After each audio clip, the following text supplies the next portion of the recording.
If I told you the things I've seen on my ways, if I told you the things I've done in my days, you wouldn't believe me anyway. So it's best I just don't say. I've lived 1,000 lives, I piloted 1,000 souls, I killed and fought and died just for a single role.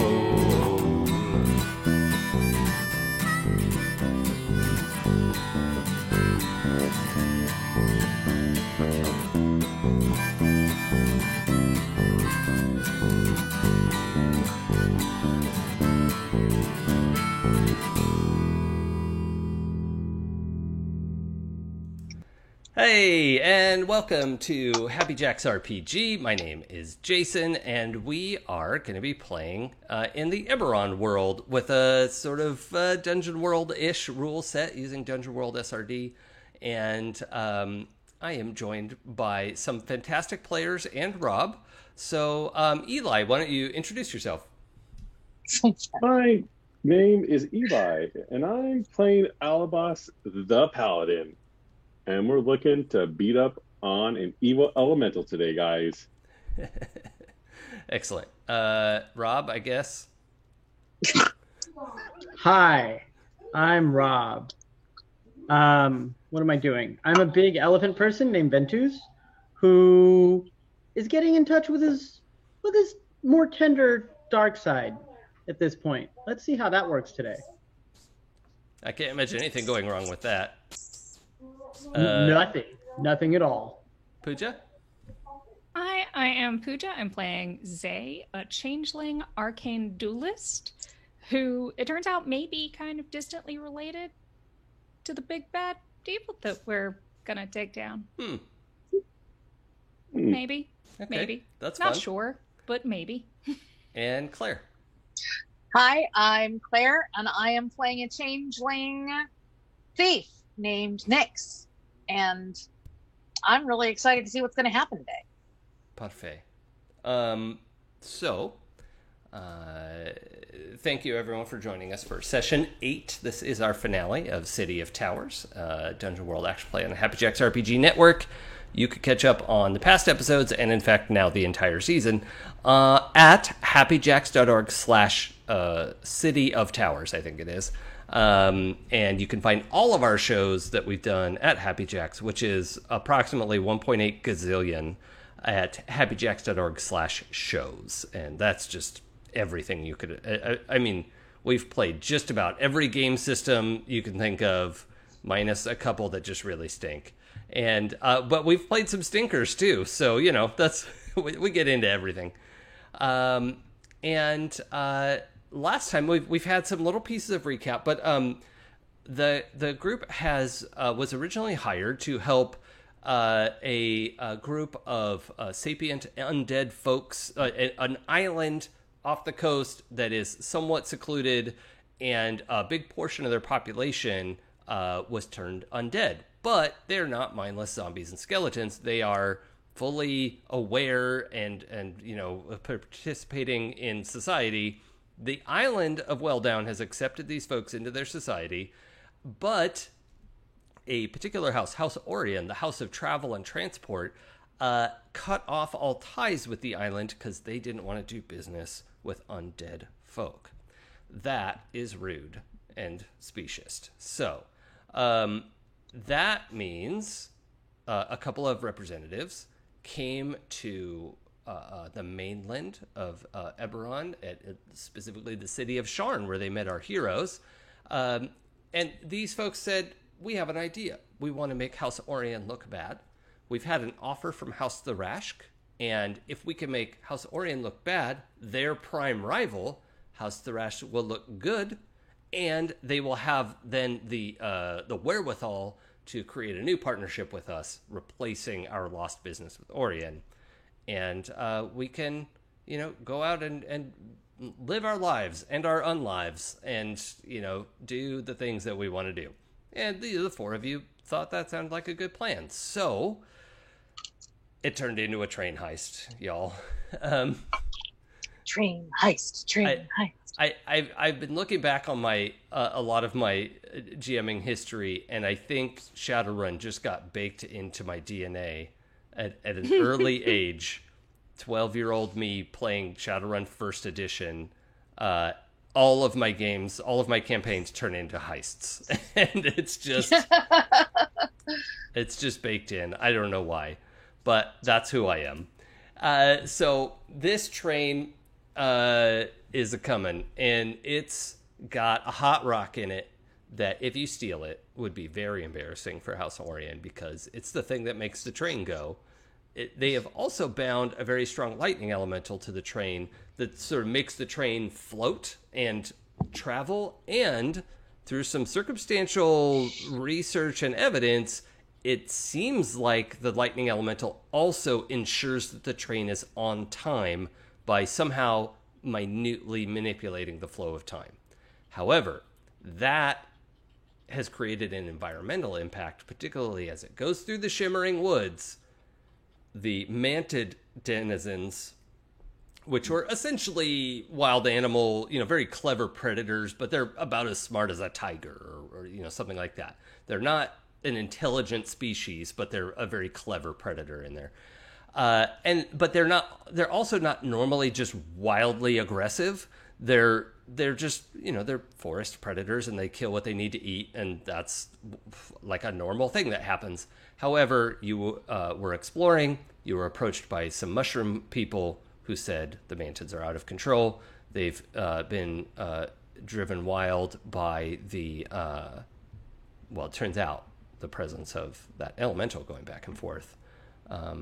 It's been messing with the nature elementals in the woods, and the mantids in turn, something's gotten flipped in their mantid brains, and they are just killing all kinds of stuff, fighting each other sometimes, and it's just it's a mantid nightmare. So the mushroom folk and the Stiv and Guar, the folks from Welldown, are all involved in being able to.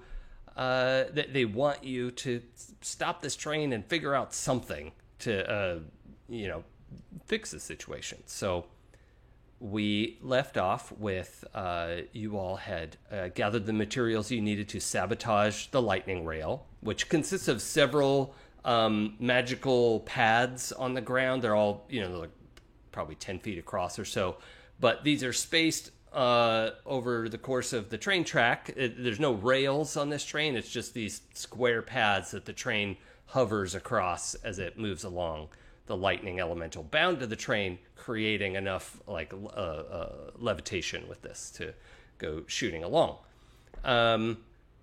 And we came back in the woods. We had a little altercation with some mantids, who were then raised into zombie service. You also had some conversation with the mushroom people in the forest, who gave you some materials. They gave you a shield and some healing moss. And did you get anything else from them off the bat? No, I don't think so. Okay. This is Ventus's bad attitude. Yeah. Whatever. They deserved it. Nice. And so we have left the mushroom cave, and we have exploded some of the lightning rail, I think, right? We set off some of those bombs in anticipation of the train approaching, and we ended last time with the train, throwing on the brakes. It's not screeching because they're not like wheels on metal rails, but it is, it's throwing off all this like static electricity. You hear all this like sparking and snapping energy in the air, and everyone's hair is like rising on the back of your neck. Like it's just, fully ionized everywhere. And, the train is quote unquote screeching to a halt, and we have to find out what the four of you are up to. What you doing?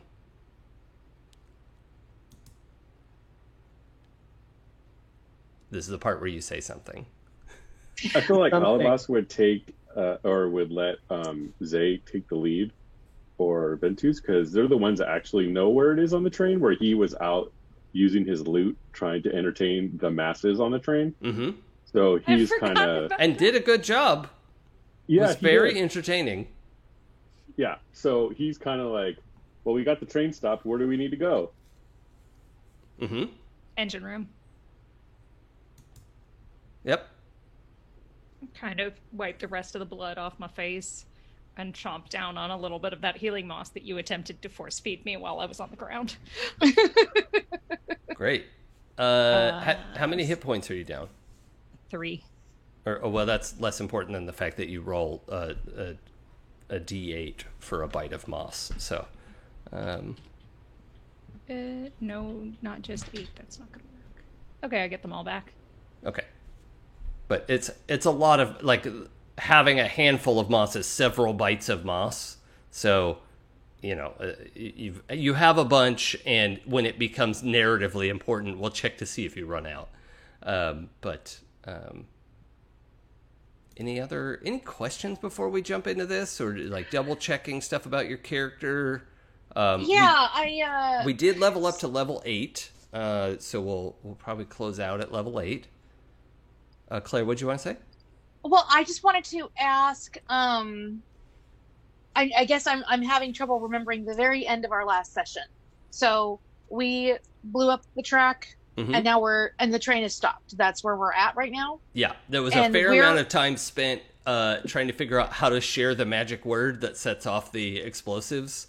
'Cause Yes. There are these like gems that Stiv prepared for you. The half-orc undead wizard, who is Nice. accompanied by her brother, who is a live half-orc. Mostly dilettante, apparently, like enjoys fine wines and cigars and doesn't appear to be good at much else. But, he's nice. The train is, I mean, we could even say it is currently stopping. I think there's a lot happening. The birds and animals of the underbrush are just scattering and panicking everywhere because of this crazy noise, and the electricity shooting everywhere is not like burning down the forest, but it is, all these like arcs of shocks are grounding out around it. It's nothing like, it's not massively destructive. It's just, atmosphere. Everything is ionized, and it smells like the air before rain. So, what do we want to do about it? Well, I'm both gonna the- hold off. Oh, I'm sorry. Go ahead, Pooja. I was just gonna say that both the hot rock and the elemental are in the engine room Mm. at the back of the train. I think. No, the Am I in engine's this on the direction? front. Is it the back? The engine's on the front. It's the first car. My Yeah. bad. That's fine. So I have my 2 zombie mantids. I am Mhm. holding them back because if people start getting off the train, I want to start shooing them away from the train. I have not quite figured out how to get people off the train yet, but I assume that once we start going toe to toe with the elemental, that they will kind of do that on their own accord. Mm. Yeah. So the zombie mantids are ready to shush people away. Mm-hmm. Okay. Any so Zay, what are you up to? Zay. I am. Well, I guess, I mean, we should all go, and I'm.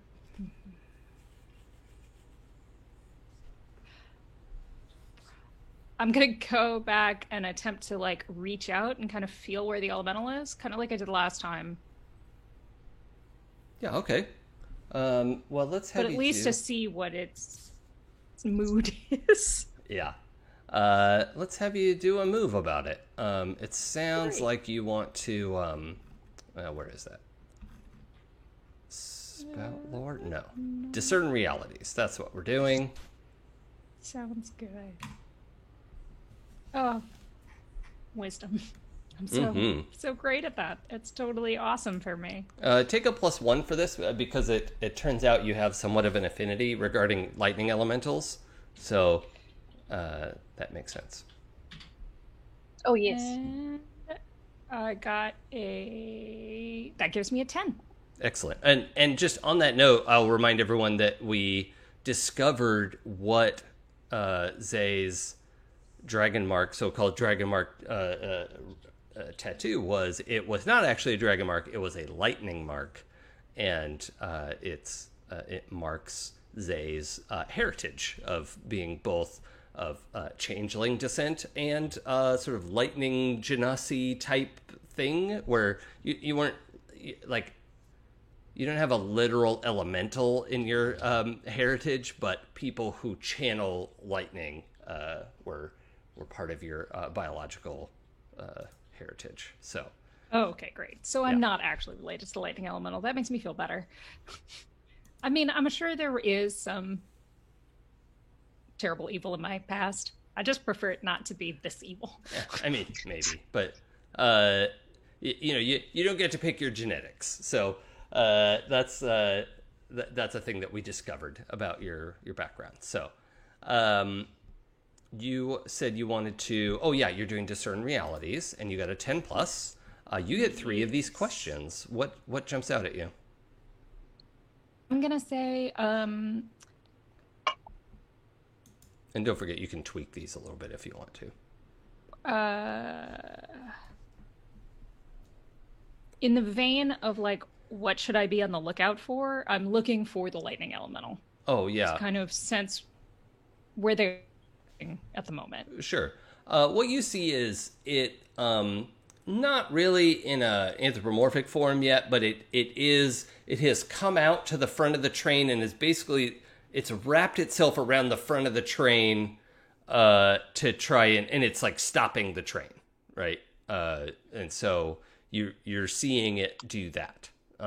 It's still like attached to the engine, but it's like if you like flew into your parachute, like that's not a good thing to do, but that's what this thing is doing. It's like, or like a jellyfish, right? It's like caught on the front of the train and is currently trying to stop it. So it's going to stop on time. It's not going to go hurtling off a cliff because you all were very careful about how you wanted to set that up. But Nyx, what are you up to? Oh, sorry, Zay. You have more questions. I was like, I got 2 more questions. Sorry. I want to know what here is not what it appears to be. Oh, the probably the thing that stands out to you is the number of mantids that have gathered in the trees above pretty much where you're sure the train's going to stop. Not necessarily the engine, but along, maybe 50 yards of the train, you can see, like, they weren't moving very much, and now there's a little bit of movement of, I don't know, at least 8 or 10, maybe more, that you can see mantids up there. And I guess, what is about to happen? Do they look like they're about to attack? Are they going to jump us? They're not going to jump you. They're going to jump probably whoever comes out of the train.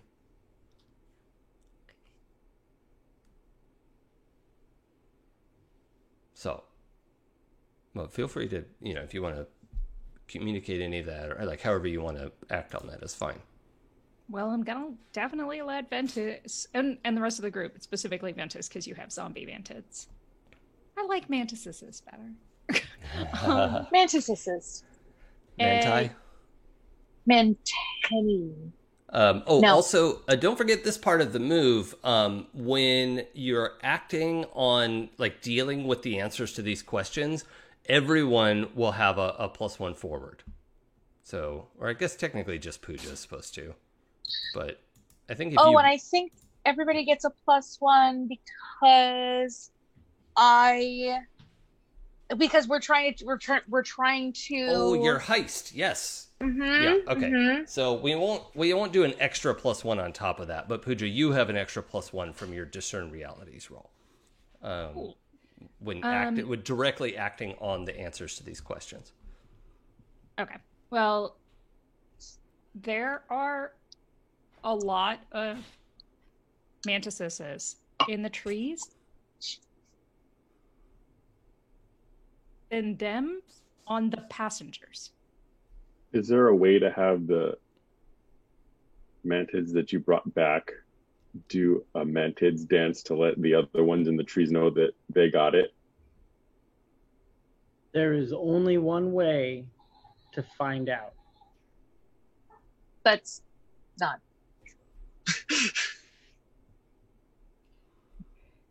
Hold on, but before you get into that, because it'll take a second to get your zombie mantids over there and get them animated, I want to check in with Nyx and see what's going on. Yeah, Nyx is making himself look like a conductor. They've gone with a male conductor that they saw on the train the first time they took it, and they are getting ready to go pop on the train and act like everything's fine. Okay. All right. Well, that's a good spot to be in for us to find out how Ventus's zombie mantids do at a dance-off. So, first of all, Ventus, you'll have to do something to get all the mantids' attention. That's not difficult. If you make your zombie mantids scream at them, like, all of the mantids will look, because it's a very distinct sound. So that's just, do you want to or not? Like, that's on there's no roll for that. But then if you want to do the dance off, you probably should do that so they're all looking at you, because otherwise they're all poised to like jump on the people getting out of the train. Oh yeah, 100%. The stream is fine, but I'm gonna do it and I'm gonna position it so that that the two zombies are not together and they can get all the attention. And basically, if it doesn't work, they can start fighting some of those dropping down from the trees. Yeah. The main thing that you'll want, I think, is to, because remember, the train is moving along with the trees are on the left side of the train, and then to the right side of the train, just a little ways over, is a cliff that drops down to the water. You'd probably want your mantids still in the trees, because there's not a lot of room to fight on the cliff side. But it's up to you how you want to set that up. Well, I don't want them in the trees. I want them on the tree side. Right? Yeah, there's some space from, like, there's cliff, a little bit of space, tracks, a little bit of space, and then the forest. Yeah, so basically they're going to run, depending on where all the other top mantids are, zombie mantids will run out and basically bracket them so that they can force them, if it comes to a fight, they can force them back into the trees. Okay, great. So we know what the dance-off is supposed to look like. We've seen it performed several times. Are there any roles built into your zombification ritual? Is there anything stated there of how to control them?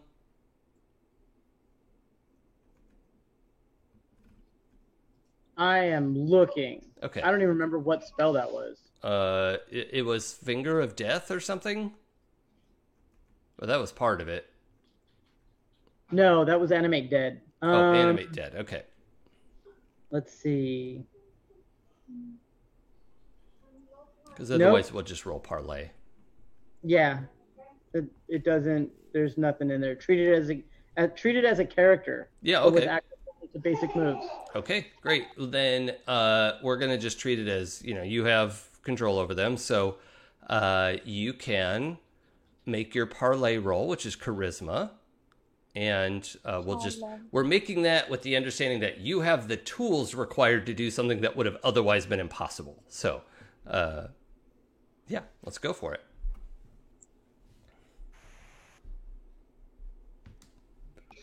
So adding all of the +1s, I got a 14. Oh my. That is That is a lot. That is much. They don't have critical successes in this game, but that feels like a crit. Well, actually, really quick. Was it my charisma? Yes. Or was it theirs? No, yours. Okay. Yeah. Okay, cool. Just wanted to make sure I wasn't cheating. Yeah, because they can't do anything on their own, right? That they're only doing what you tell them to do. So you're sort of like marionetting them. Okay. So yeah, you get them out there. You're directing them in the dance that you've seen Nix and Zay do at each other. Even there was that time. They did a successful dance off, chased off real mantids, and then had to like face off because they were in the mantid zone. And yeah, exactly. Good times. Yeah. Boy, what if the mantids could do Renegade? That would be amazing. It's more of a thriller situation. Oh, yeah, that's probably, with the mantid arms as we've described them so far. Yeah. They're zombies. All right, so these mantids come out, your mantids step out into that sort of clearing space between the track and the woods.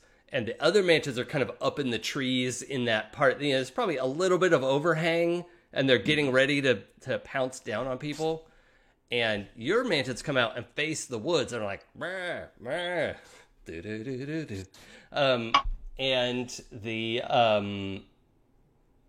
mantids in the trees take notice that there's a lot of scrabbling, and there's a couple... Two of them do drop down out of the trees and try to counter, and they quickly lose their nerve, right? They are outdanced, and they turn and disappear back into the woods.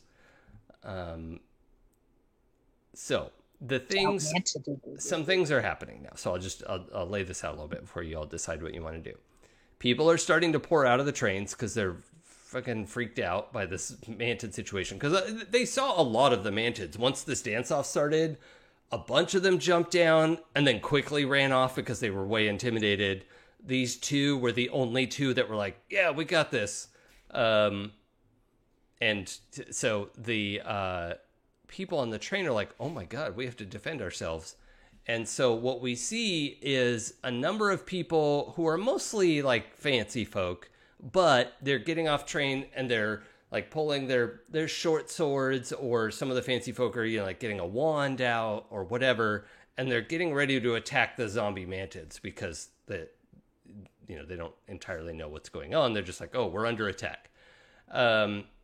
So people are pouring out of the train. The vast majority of people are just running for cover towards the back of the train, even though that wouldn't have made any sense had all those mantids still been up there. They just would have gone to the back of the train and eaten them. But that's what most people are doing. There's maybe like a dozen people moving around or like going into the forest like, come here, I'm going to get you. And there are 3 people, an elf and 2 dwarves, are squaring off against the zombie mantids, who are actually kind of facing away from them right now. But the dwarves look like they're probably brothers. Like their facial and the color of their beards, like they look so similar that they're almost certainly related. Either father, son, because you can't really tell how old they are, or they're brothers or something. And then this elf woman who has a wand in her hand. But otherwise, the 2 dwarves both have, like, one has a short sword, one has a hammer, and they're just... But they're also, all 3 of them are in fancy clothes, right? These are, like, rich people. But... So these are, like... do they look like they're maybe the bodyguards of other people, or are they just kind of the more... I don't know how combat worthy of the rich people? Okay. I mean, there are 3 people who got off the train ready for a fight, and okay, they're not wearing like House Orien colors. They're not. You actually don't see any of the train guard out in the field or in the grass. So,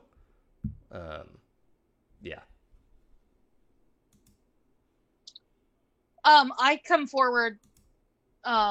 with my, conductor suit. All right, folks, it's all right if everybody will please return to the train. Or wait, did we decide we wanted to get them off the train? Or I don't remember. Players, did we decide what we were going to try? I think that was our goal because we didn't know how much collateral damage there might be. When Okay. we eventually went toe to toe. Okay, so then I say, all right, folks, if you'll come towards me, we've got a safe clearing over here. Just follow the sound of my voice. I'm gonna try and get them to come towards me. Okay, I'm gonna have you do a parlay roll. Okay. So And what is that person's int? roll plus charisma, Charisma. Oh shit. and I'm gonna give you. Is it on a... I'm gonna give you a +1 for your clever costume. Oh, why? Thank you. But do I also get a +1 for the heist thingy that I have? Yes, this is directly acting on your plan for the heist. Okay. So I got a 9 with my +2. Okay. Does anybody feel qualified to help in this endeavor? I feel like Ventus is busy, but I'd be open to whatever Zay or Alibas think they could do to back up this argument of that one of the conductors is saying, all right, come on, conductors, let's get everyone off the train. That's essentially what you're doing, right, Nix? Yeah. Yeah. Okay. Just trying to BS them to into us not having to fight them. So if anyone wants to roll help, we only need the +1 that a help could give. But you don't have to, because rolling aid will also put you in danger potentially. Didn't Zay also give us a +1, or was that only for her? I don't think. Yeah, Zay is the only one to benefit from the +1 from discern realities. I'm like, can I get another +1? With your because you have the soothing presence of Paladin Authorita. Oh yeah, I mean maybe Alibas, do you want to step in and back up Nix's claim? We need your volume. You're also muted. You're on mute, and I'm also on mute, guys. Were you on mute? I totally was on mute. I feel like he would not have like a real good grasp of the whole train situation in the sense of how it works. So he'd be kind of like, let's move away from the train because it might like explode and stuff. And we want to make sure that everybody's okay. Okay. Because of the hot rock and stuff. Let's roll plus your bonds with Nix. And so that's just +1. I think everyone had one bond with everyone else. So he's like, stay away from the railing stuff, that would be, I got a +2 from the bond, and then the other one ongoing. You have 2 bonds with Nix? No, but I thought we had a +1 because we're doing the heist. Oh yeah, so you have because I give a +1 to everybody. Yeah, so you have one bond, one from bond, and one from heist. So I got a 9. Okay, total. That's great. So that means you give Nix a +1, but on a 7 and 9, you also expose yourself to danger, retribution, or cost. And so I think what happens is, a number of the conductors see this and they're not sure what to do, and then suddenly this paladin is up like, oh yes, this way, we're here to help, more eloquently than that, but no, probably not. But not too much more. Yeah, because he rolled fire, rails, stuff. However, as the train has fully come to a stop, I forget if we talked about this before. Have you all seen Fern Gully? Yes. Yes. I just rewatched it. Okay, well, when the sludge monster comes out of the machine and is like reaching around and pulling itself along. And Tim Curry sings, which really shouldn't ever happen, but it keeps happening. Oh, I loved it. It should always happen. Yeah, I'm sorry. His number in the worst witch is like the best part of the movies. Okay, I haven't seen we that just yet, became but- best friends. Yes. Okay, so pulling back, the elemental, having stopped the train, like went back into the train engine for a second and now is like coming out of the nooks and crannies with these lightning tendrils that are almost solid in how they appear. And it's pulling itself up out of the top of the train. Some of it's just like phasing right through the material of the train. And it's up and it's looking right at Alabas. And it just hisses in this like snapping, horrible kind of like voice of, liar, and is getting ready to leap at Alabas. So the conductors are all very confused now. They're like, is the elemental talking? Like, that's, for some of them, that's just number one surprise of like, what the, like, this is basically a machine. What is it doing? But the most of the conductors have now, or at least running towards where Nyx wanted them to go. And but the cost is, Alabas, you have also drawn the ire of the lightning elemental. That can't be good. So, yeah, I think the description of events, the lightning elemental is about to strike Alabas. And yeah, the conductors, most of the train staff, everyone's running for the cover of the woods. You can't see if anyone's still on the train because it's all enclosed, but most of the passengers are running to the back of the train. And those three have come out to fight the zombie mantids. So, who would like to do something? Alabas, go ahead. Nyx is just going to continue doing what they're doing, trying to get the innocents out of the way. Yeah, that'll probably take a minute. That makes sense. So. But not all train conductors move at the same speed, so Yeah. some of them are older, some of them have been doing this a long time, some of them sit down professionally and are not used to running around. So, it takes some time to get everyone moving. What were you going to say, Alabas? It seems like this elemental has gone mad. I have to defend myself. It's coming right for us. Nice read, it's coming Velma. right for you, run. Okay. Sold. Whatever should we do?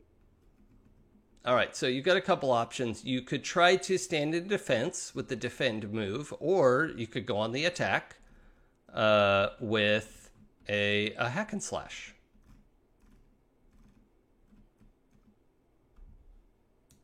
Because this like physical representation of lightning is sort of like crawling down out of the train and getting onto the grass. The grass sizzles wherever it touches down.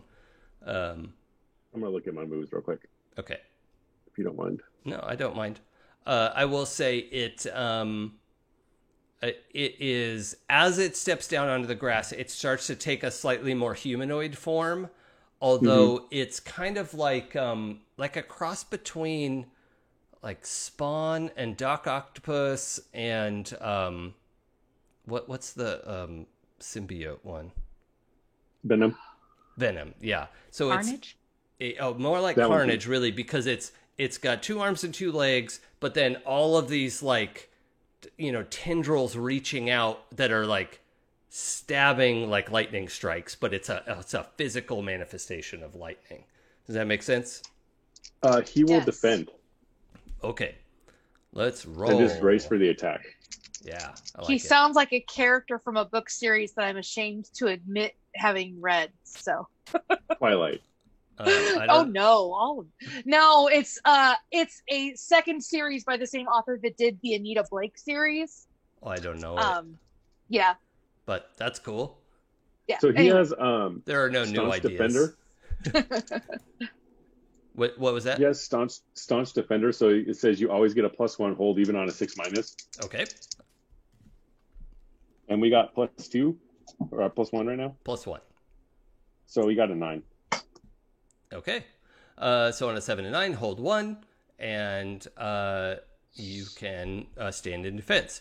Now, you don't have to use this right now, but you could spend your hold to redirect an attack from that thing to yourself. So you could step in for somebody who's reasonably close to you.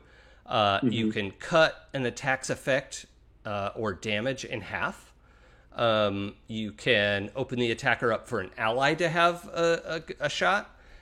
Or you can deal damage to the attacker equal to your level. So you could just do 8 damage to it whenever you choose if you want to spend that hold. And then if you defend again, you might get more holds. But you've got 1 hold to spend when you like. Do you want to spend it right now, or do you want to wait to see what happens next? I want to wait to see what happens, because +1 forward, it would be for the remainder of the combat.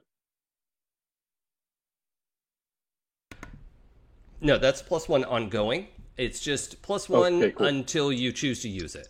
So Okay, cool. And then when you use it, it's used up. Yeah, I'll hold my defend to see what the best use of it is for right now. But he's definitely, like, everybody can tell that, like, he's putting his shield down and bracing for the impact. Your new shield, right? That's attracts spells. Yeah. Okay. I should say you have let's describe it this way. You have a situational additional hold that could be used for the first 2 options on defend. Do you have that open there? Yeah, I'm looking at it. All right. So you have 1 hold that could be used for anything, and you have another hold that could be used for the first 2. Okay. Does that make sense? Yeah. Okay. Cool. Thank you. So you just have to tell me which one you want to use. But we'll say that's part of the shield's rules is whenever you stand in defense, you will also generate 1 hold that can be used for those first 2 options. Although it doesn't stack. So if you don't use it and then you stand in defense again, you still have 1 Still hold. good. Yeah. Yeah. Yeah. Okay.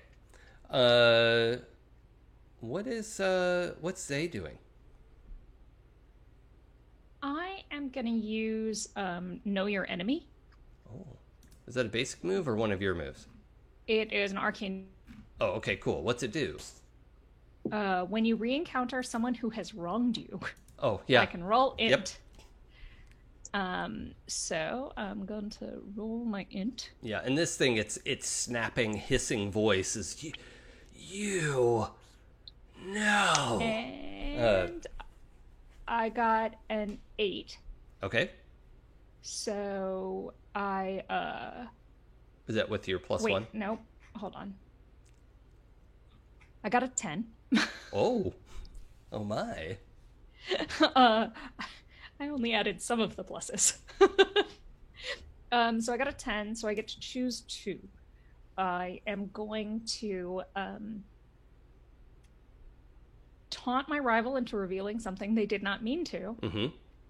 and gain a key insight into their fighting style. Oh, okay, I like that. Now, just to double check, discern realities.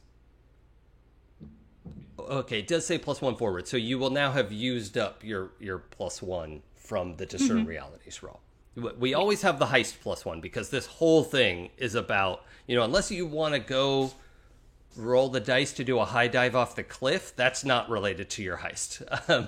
But Unless it's escaping with the bubble. oh yes, you're absolutely right. I would give you that. And it's not like, by the way, yeah, I think we said the cliff's like 50 feet or something. That I think cliff divers do 50 feet, right? Like that's, let's see, Yeah. maximum cliff I do like dive. 100. Let's see. Oh, 59 to 85 feet is the... And then cliff divers sometimes jump 148 feet above the water. So, yeah, 50 is certainly not... 50 is like beginners. Oh, competitive is 59 to 85. So, yeah, 50 is like you're practicing for the event. However, I do not volunteer. None of you for are that. trained cliff divers, so... I I really do hope not somebody does volunteer that. to even role play that. I mean, you just got to hit the water, right? Although I do have a feat that says escape route. When you're in too deep and you need a way out, name your escape route and roll a dex. There you go. I'm open Yeah. to it. Well, we've got that in our back pocket. Yeah. Let's go back to Ventus. Your zombie mantids are about to get jumped from behind by these three adventurer types. Oh wait, sorry, Zay. I want to taunt them into revealing something and gain a key insight. Oh my gosh, I'm so fighting sorry. style. My brain is just fried today. It's okay. It's only the second time you've ignored her. I know, it's rude. I apologize. Okay, so you wanted to taunt them into revealing something, and what was the other thing? Gain a key insight into their fighting style.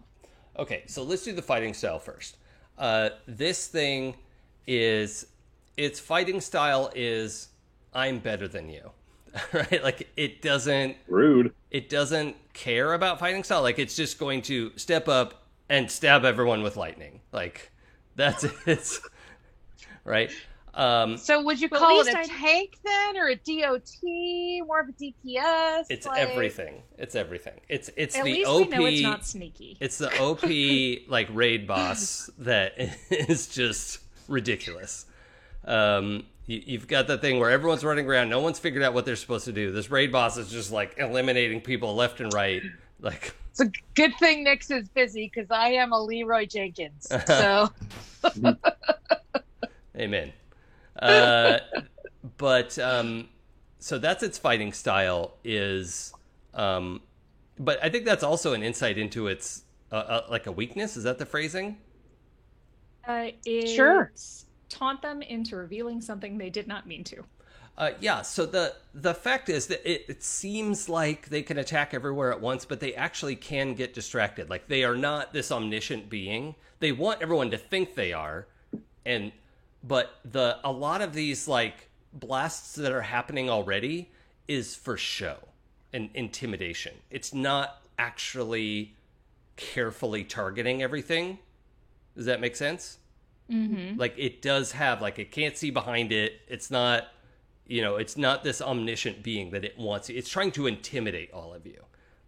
So that's what you're faced with.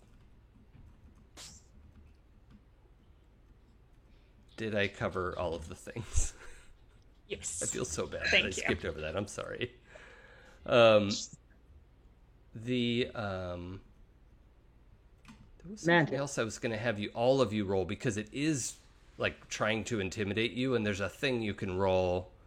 Oh yeah, I need everyone to defy danger. And you can pick what I don't want to allow. Let's see. I'm fine with int, wisdom, charisma, or con. You can't use strength or dex unless you can explain to me somehow how you're overcoming the intimidation by being strong as opposed to tough, or dexterity somehow. I don't know what that would be, but you could make your pitch. But everyone has to roll defy danger using one of those stats. 13. What stat did you use? Charisma, because it's the only one I have that's decent. Yeah. Okay. So yeah, you're facing off. You have your mantids, the adventurers over there. You've scared off all the other mantids, and this thing comes out. It's kind of like behind where you were set up because you were controlling the mantids. And yeah, you're able to keep it together. You can feel it, like it's trying to rattle you, and it just you shed that impression. So, Alabas, what'd you get? What did you roll, and what did you get? A 12. And what did you roll? And he used con. Uh-huh. So he basically has like one of his the symbols of his deity, and he's basically like, it's like in the center of his chest, and he's basically like channeling his like the power of nature and like kind of like his religion through his holy symbol to like put like a barrier around him. Yeah, storms are part of nature.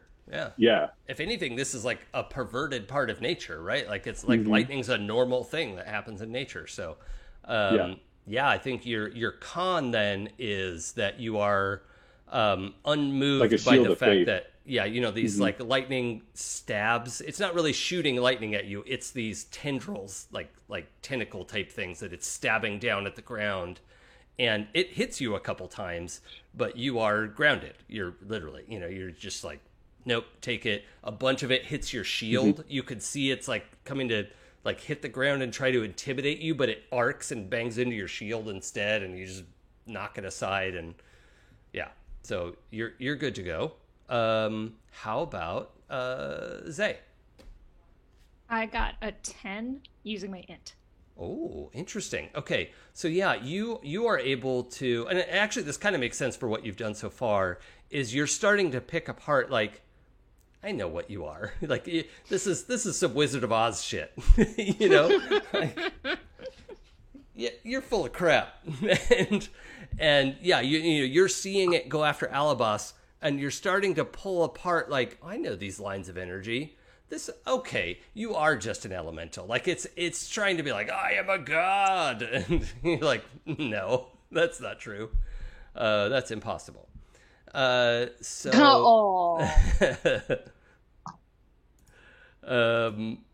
the last one is Nyx. Yes. What were the ones that you said we would have to argue in order to use? Well, con, int, whiz, or charisma are acceptable without argument. Okay. Strength or dexterity would require some convincing. So here's why you should let me use dexterity. Because because it's the only way I make the roll. Let's make No, a actually, deal. yeah. Why dexterity? Why dexterity? Versus specifically versus it's not attacking you, right? That would make sense. Dexterity would be like, oh yeah, I'm going to jump out of the way. It's trying to intimidate you, and so I'm open to the argument. You just gotta give me something. So because Nyx's fear response reflexively when they observe something new is to try to mimic what they've seen very quickly, so that they can tell if it's something that if it's something that they can produce, they know that they can beat it. Mm-hmm. So when Nyx sees the little the display that the elemental puts on, they do this kind of little check-in with their muscles, like, could we do that? And their muscles are like, yeah. Yeah, I mean, you could do the display, but you can't turn your body into lightning. No, I can't turn my body into lightning, but like they kind of feel around in their body and are like, yeah, no, that's within the realm of our understanding of how things work. Okay, I'm open to dexterity with a -1. Okay. Well, that it doesn't. Thank you very much. I appreciate that. Okay. Then I got a 9, no matter what. Okay. Yeah, I don't think this is something we could do a help roll on, but a 9 is good. But Okay. there's a stumble, hesitation, or flinch, and so Sure. I think it's not that you have to go bolting into the woods, but it is the in between, right? So we'll have to do something. Well, maybe they just continue to lead because they were trying to get all the innocent people out of the way. Mm-hmm. So maybe they just stay with the group for a little bit. Yeah, they go a little bit longer than they meant to with all the other train staff into the woods. Yeah. Like, yeah, okay. Like, until they can get themselves centered again. They're like, oh, Yeah. this is my job. I'm protecting innocent people. It's important. Does anybody else have the whole musical Into the Woods just rolling around in the back of your head right now? Because I do. Fly birds Yep. back to the sky. Yeah. Agony. I so played good. Jack's mom in that show. I love that show. Oh, cool. Yeah, I like it too. Okay, so yeah, you're a little bit shaken. You can turn it back and come back whenever you're ready. But yeah, you're just like, also dexterity is good for running away.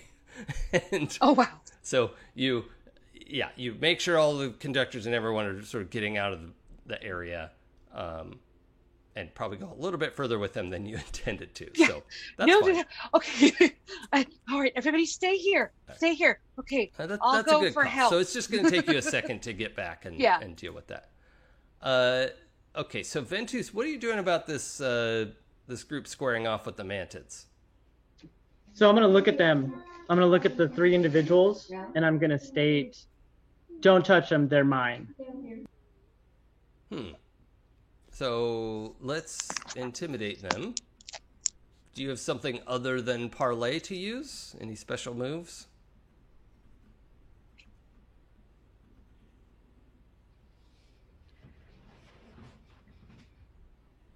Okay.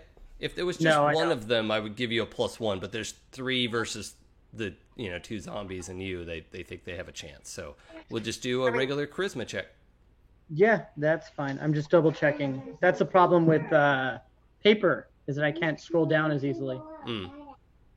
So a 9 plus a 3 is a 12. Yes, it is. Okay. So they're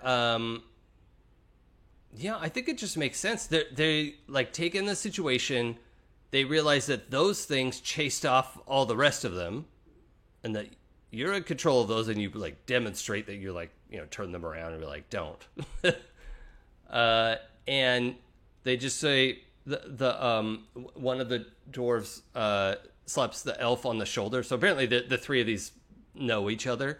This is like, yeah, we're not paid to be here. Let's go. Like nobody paid us to do this. And they just turn around and they don't like sprint away, but they do a sensible jog to clear some distance between whatever the hell's going on over here. Like these are not trained employees. They're not interested in what's going on. So that's well done. You did it. But we still have a lightning elemental to deal with.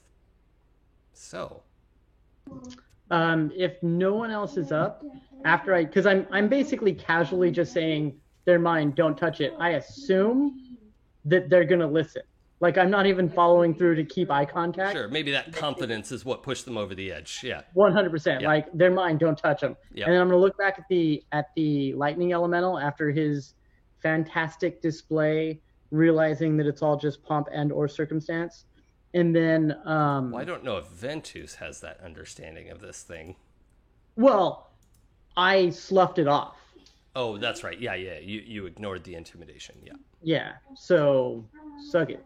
Yep. Is what I'm mentally telling this person, this thing. But I look at it and I say, tell me your name so I know who I'm about to destroy. It whips around and attacks you instead. So I'm going to redirect an attack from the thing you defend to yourself, and I'm going to... Can I wait to see how much damage it does? Or do I got to do that now? let me double check. I mean, I don't really mind. You're defending.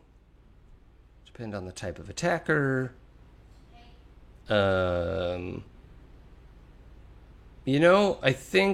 think we can dish out the damage beforehand. However, it attacks Ventus with just a hail of these lightning stabs, right? Mm-hmm. And so it's like 8 or 10 attacks. You could defend all of them or half of them. Like one hold will defend half of those attacks because it's just so many. Or okay. You can use both of your holds because that's in the top 2, right? Yeah. Yeah, you can use both of your holds and defend the whole thing, but you're going to take some damage.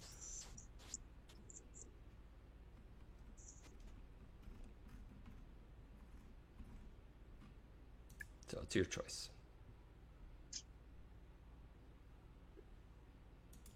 We're not Let's go talking to you. ballsy. Can I have the attack effect on both of them? Because they're both in the top 2? Yeah. So you're going to take half of it? Because I would have to redirect. No, I would have to redirect on all of them, right? Oh, yeah, because they're not aimed at you. Yes. Yeah, right. he'll just redirect all of them to him. Yeah, okay. All of it? Mm-hmm. Oh, boy. Okay. Well, let's... Rich, get that but not done. smooth. Oh, yucky. Okay. Well, that's 11. He has armor of 5. Oh, okay. You take 6. Yeah. All right, sweet. I'm glad. I forgot you had so much armor. I was like, oh, no, what have I done? He also one of the advances I took was one of the things that gives him +2 armor when he's on a quest. So he's at 5. Great. Yeah. Reason why you're a tank. Yep. And the healer and the fighter. I mean, some of us hit things sometimes. Who would? So you all see the elemental just rain like all of these attacks coming straight for Ventus, and then the whole thing is bent as what does it look like, Alabas, when you step up and like pull all those attacks? Do you race in between the thing and Ventus, or do you like somehow like magically redirect it, or what does that look like? I think it's probably a combination of both. Okay. Because like his instinct would be to be the protector to get in between the elemental and Ventus. Yeah. But then like this newly added shield, because it has the ability to be able to like bring in the spells to it, that like he threw him, like he kind of like threw himself in front of the lightning, and then the shield kind of did some work on top of that he was kind of like, oh, that's cool, because he doesn't necessarily know what it does. Okay. So you like dashed in that direction, and you're like, oh, I'm not going to make it. And then the rest of it is like slams into your shield. And yeah, I mean, 6 damage is not inconsequential either, right? So you get shoved back, and your feet dig furrows in the dirt, in the grass and the dirt, as you're shoved like 3 feet back from the impact of these just rapid strike lightning tendrils. Yeah, I could see like the lightning like arcing like around like his shoulders and like kind of like his arm where the impact was. Yeah. Getting some taser action in there. Mm-hmm. Okay.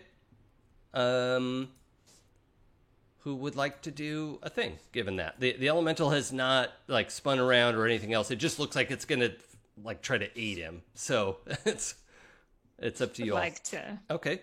Zay? I'm gonna go in and do blade work here. Yeah. And I am going to Hurricane Slash. And let's see how that does. Well, I got a 7, so yay for that. Okay. What does the move say?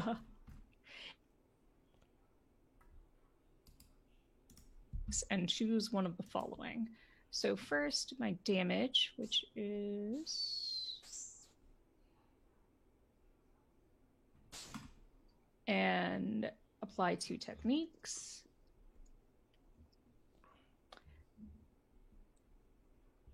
I am going to...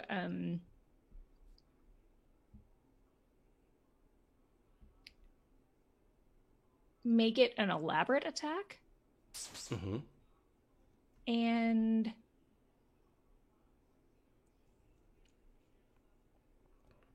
what monster did not alphabetize these? It's outrageous. and I'm going to it's going to be elaborate and torrential. Okay. So the elaborate is I need to roll a dex. Mm-hmm. So hopefully this goes better. And then my dex is yay. So I got 10 on that. Oh, good. So So an I extra deal an D8. additional D8. Yeah. So hopefully that goes No one else has done damage to it yet, right? This is like our first actual attack. Okay. That's what I thought. I did a 7 extra damage. Okay. And what's your base damage? 2. Oh, okay. So we're at 11 or 9? Yeah. Okay. Yes. That first one real sucked. It was real bad. What are you going to do? And then the torrential. Torrential is, it ends with a flurry of strikes that my opponent must dedicate effort to blocking or avoiding. Okay. Yeah. So they either need to, like, if they attack me in response, I deal my damage again. Mm-hmm. And then if they, or they block and there's no extra damage. So I'm going to say this move allows you to discover that they're able to do a bit of both, right? Because there's like a gajillion tendrils. Oh, there's like 12 of them, but whatever. They're we're gonna have to land in between. So like it's gonna like counterattack you as part of like, you know, hack and slash, but it's gonna take half of the free damage that you get to do. Because it's just everywhere at once and it's so fast. I am I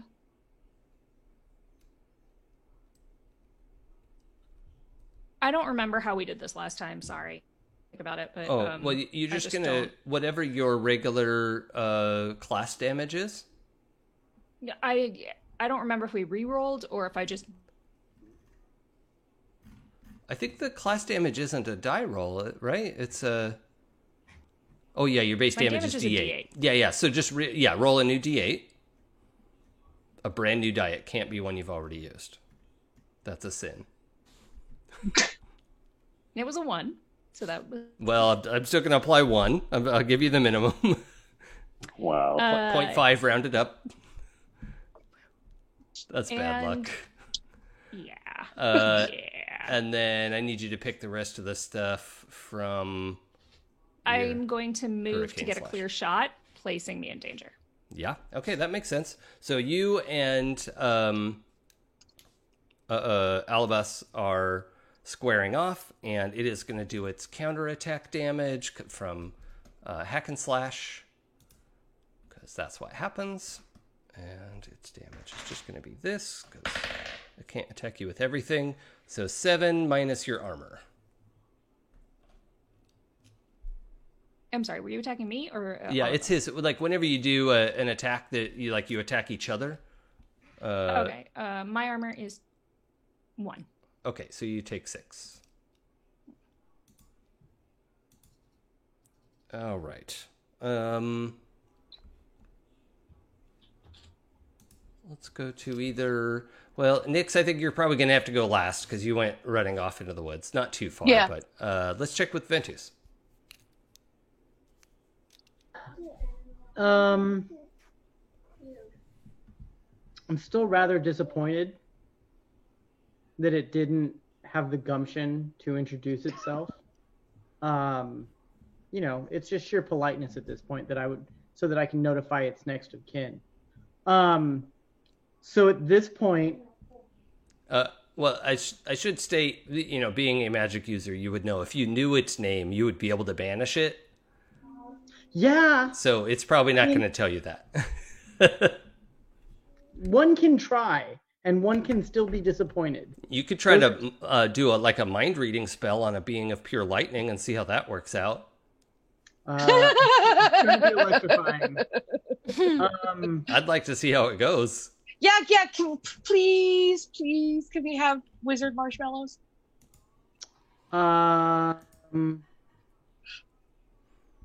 What I am gonna do is something along those lines, and I'm gonna cast the spell Feeble-Minded. I look at the creature and then rend its mind with terrible power, shattering its intellect and personality. While the spell is ongoing, the creature cannot cast spells, use complex items, understand language, or even communicate in an intelligible way. Okay. So, yeah. So let's try that. Yeah. What's the roll for that? It's my normal cast a spell. Okay. So that is a 2d6. And I've got all kinds of redonkulous. Oh no. Oh no. What has happened? Snake eyes or boxcars? Boxcar. Okay. So, because of my patron stuff, I took the greater empowered patronage. So, on a 10 plus, I can go into debt. On a 12 plus, I can choose one for free. The spell's effects are doubled, but so like he's double dumb. Like I don't know how that'll work, but yeah, don't pick that one. I don't think there's an application for that. the other one is the spell's targets are doubled. So unless like I want Alabas to just sit there confused and drooling, I don't like. There's no other enemy area, is there? Not yet. Okay. All right. Well, then I don't need to do that. But yes, so I have rendered this thing feeble-minded. Okay. Okay, I have an idea of what that means. So, however, there is a counteraction, even having just cast a spell. When you connect to its mind, it's sort of like licking a giant 9-volt. I like that. As like the words of power, leave through your spell casting, and it's like you ate it, right? Like it goes through your mouth into your body. And you're gonna take. Oh no, that's its full attack. You're gonna take a full. I'm attack. in charge. You're gonna take 4, but it bypasses any armor that you have. So, yeah. Okay. I didn't think you had armor. I just wanted to. That's an important point about that. So. Do you have hair? I want to elephant with a full mullet. You can make that character. You can do whatever you want. I have they're tiny little hairs, like your arm hairs. Yeah. But they're like all over my trunk and yeah, like normal elephant hairs. Yeah. Okay. So yeah, all of that stands on end, but it was probably standing on end anyway. But it is noticeable, right? So all of you see Ventus cast a spell. You've seen Ventus cast dozens of spells. This is a normal thing that happens all the time. But you also see, probably for the first time ever, all of you see the spell connect with the elemental, and then it creates feedback. And, Ventus takes a step back as this, snapping electricity passes through his head. And, he's not falling over or anything, but how many hit points do you have total? Not a great question that you want to hear from your GM. Well, no, I'm trying to get a percentage impact, It took about a third. I've got 15 hit points. Yeah, so that's like a pretty big hit, right? Like that is something everyone would notice. Is you've been pushed back a step and you're a little dazed, not literally in any sort of game sense, but that's a lot. So yeah, you just got some snapback on that.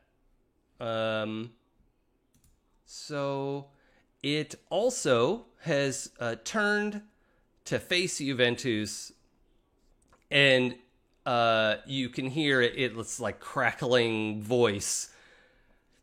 How about you tell me your name instead? And its tendrils are reaching for Ventus.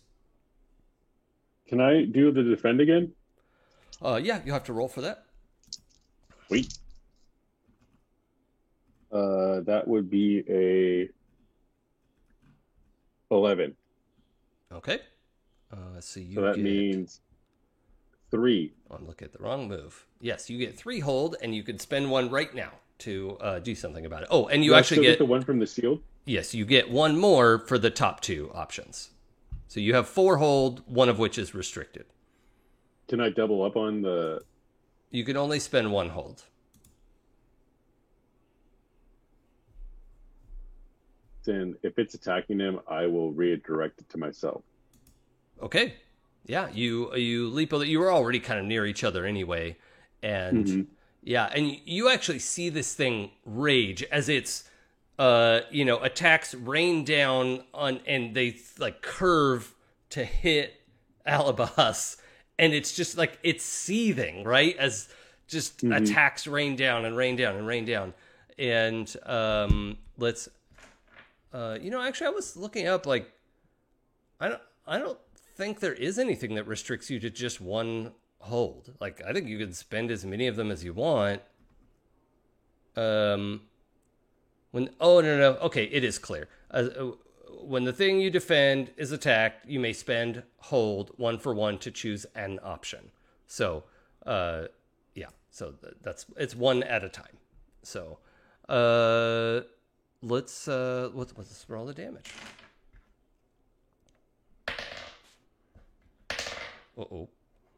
No man. That's 12. So that's another 7. Yeah.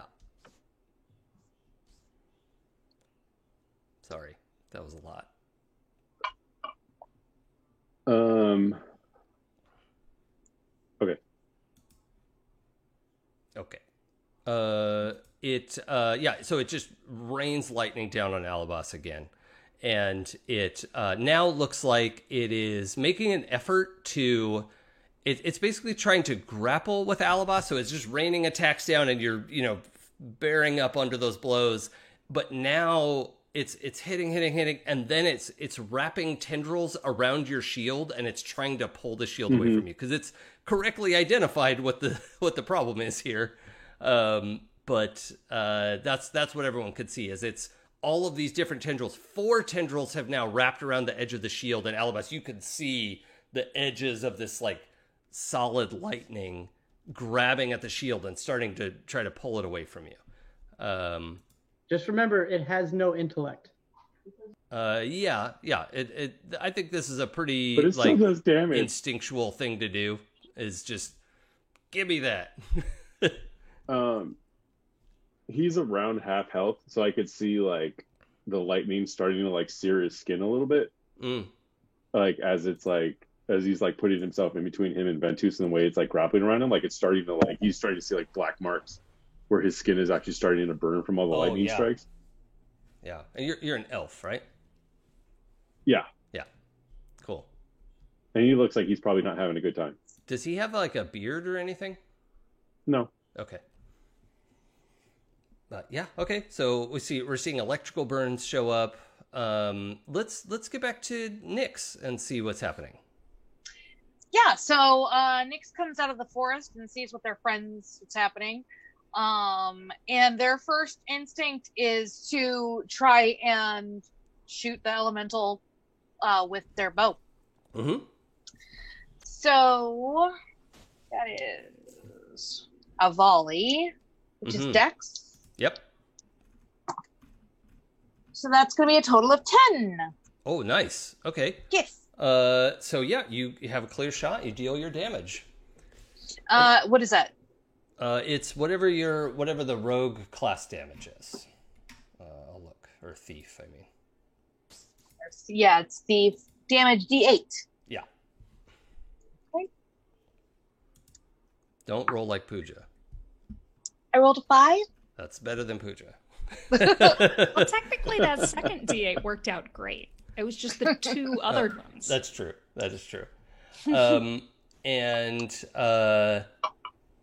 you don't have to pick any of those because you got a 10+. So that's good. Good job.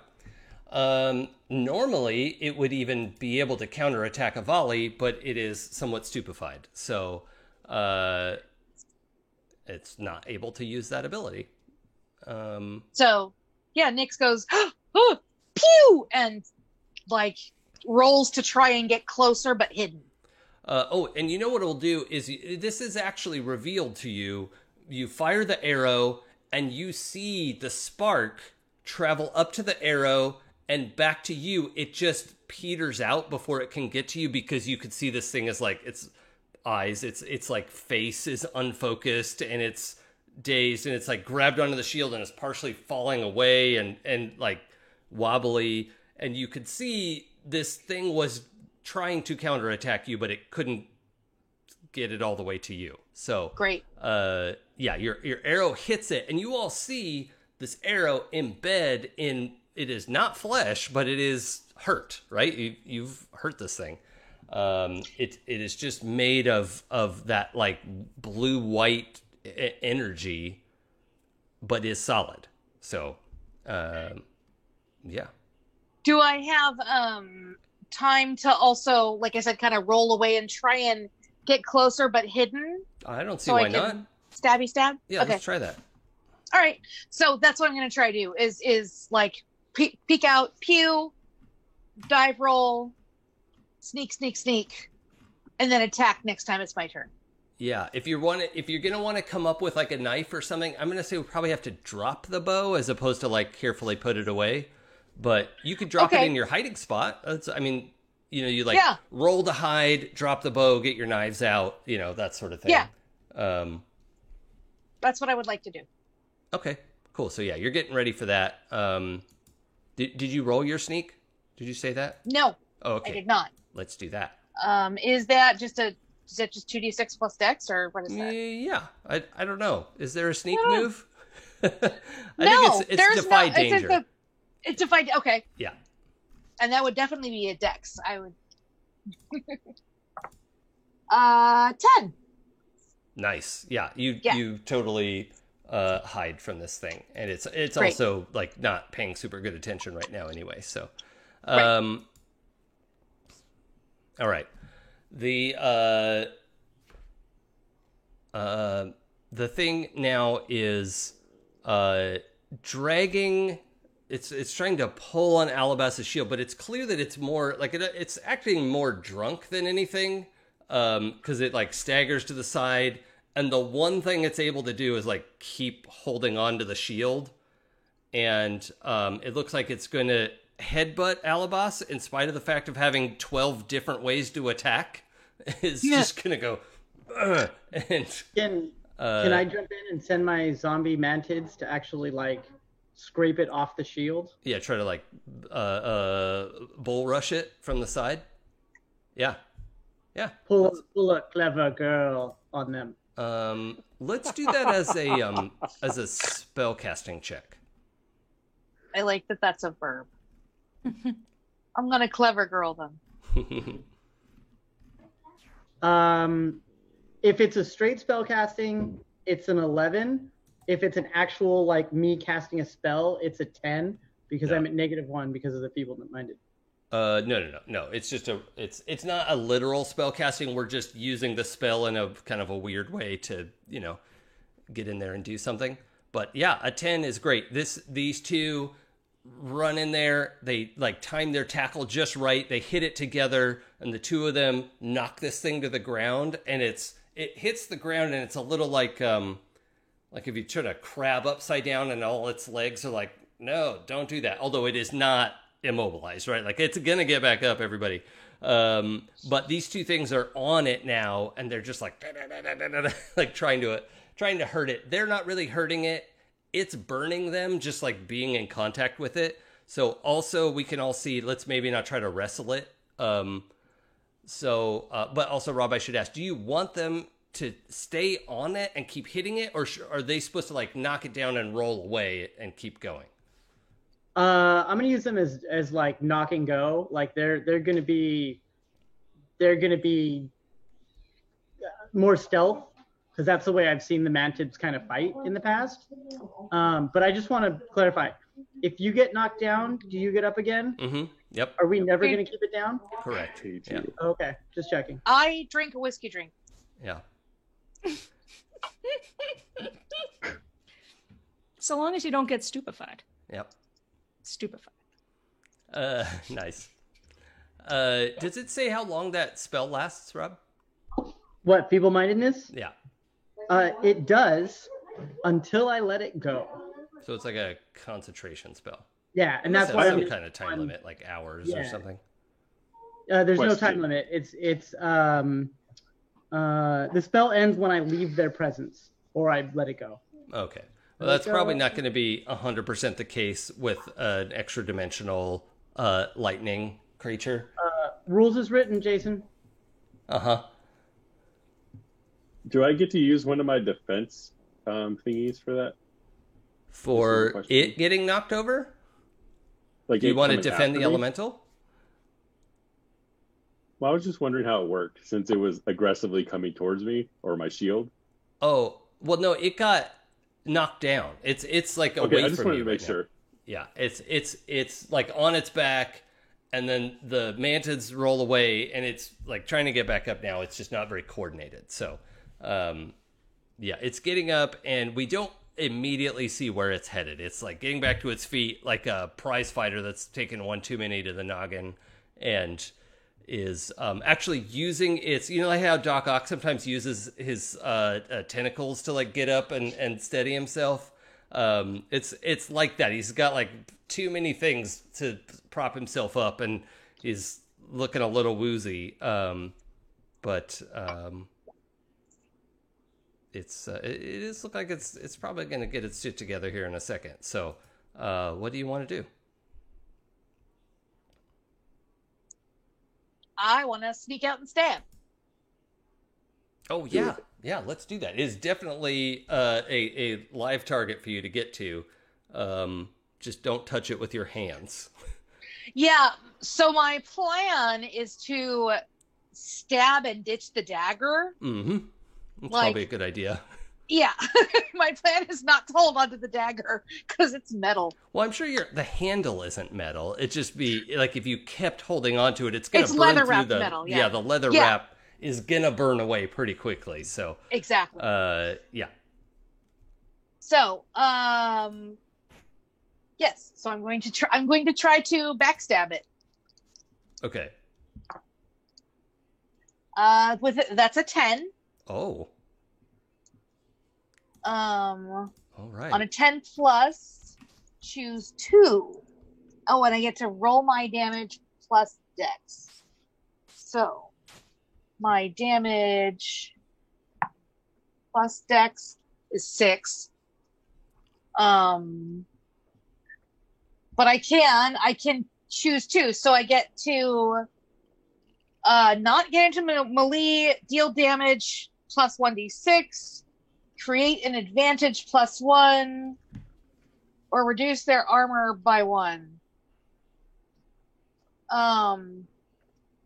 So I'm gonna pick. I don't get into melee with them, and I do an extra 1d6.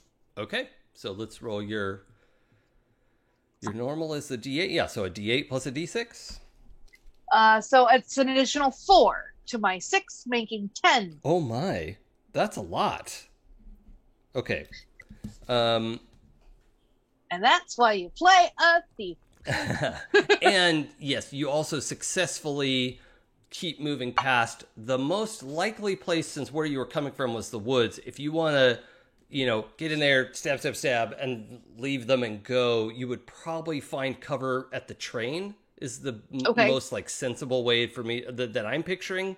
But I'm open. Like if you were thinking of something else, I'm open to it. Well, I mean, I was imagining I'd just stab back in the back, and reverse back into the woods. Yeah, but also, what's going on with the train? Like, is there a reason I should be looking at the train? I think because I wanted the thing. I think you're pretty busy to do discern realities and check out your surroundings at the moment. Okay.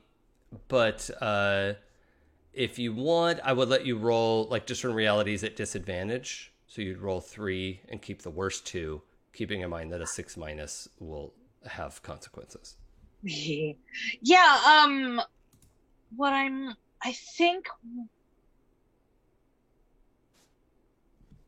I don't think I'm going to discern realities because I think I would go toward the train anyway because I want that stone. Okay. So yeah, you stab, you go racing past, you go around the far side of the train, so the train's between you and the lightning monster, and you are making your way downtown to... Walking fast. Yeah. So you're not in the train yet, but you are currently on your way there. Okay.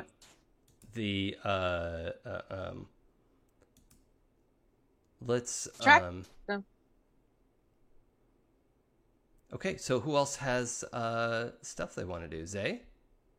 I am going to do another hurricane slash while it's there and waiting on the ground. It is standing. It's gotten back to its feet, but it's dazed. I mean, still on the ground though, just not laying on it anymore.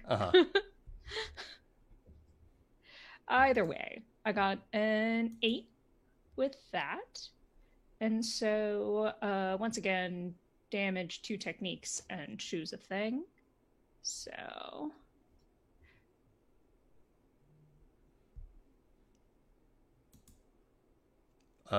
just a quick note, there are some good ideas in chat.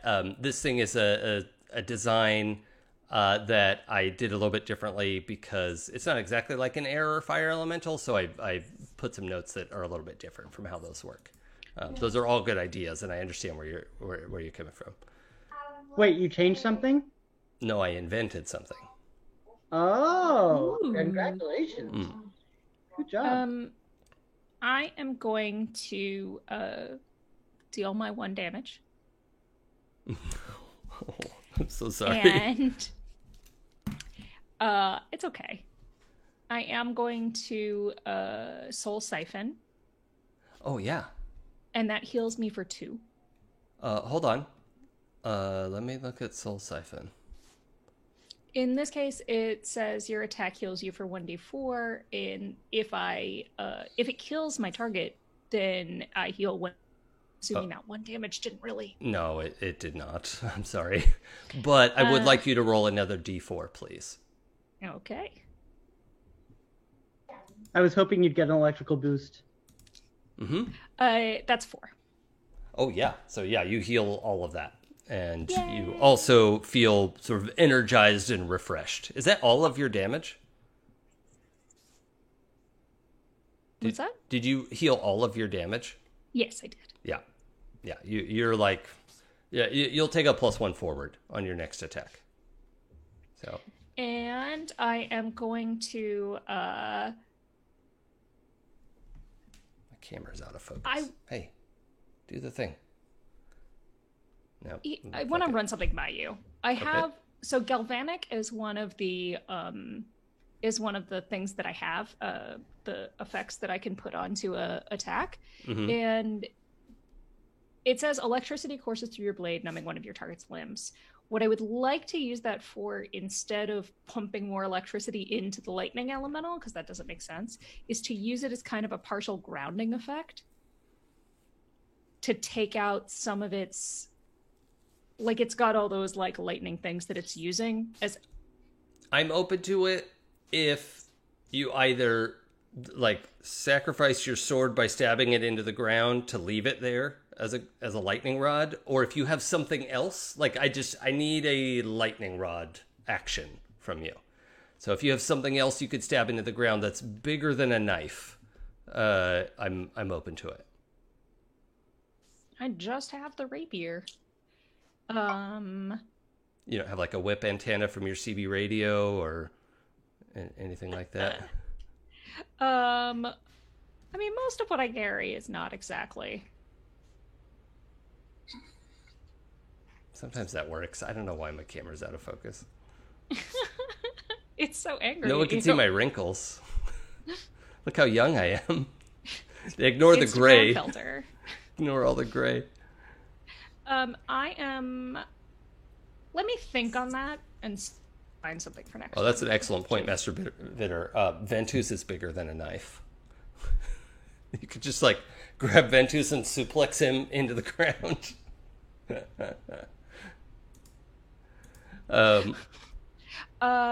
But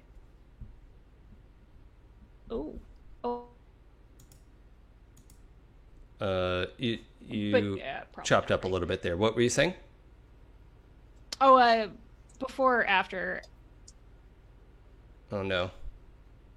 No, it's fine. I'm gonna think on that, and for this time instead, I will. I'm gonna freeze. I'm gonna add freezing. Oh, okay. Yeah. While I figure out what I can sacrifice that isn't mine. Okay. What does freeze do? It reduces their armor by 1. Oh, okay. That's great.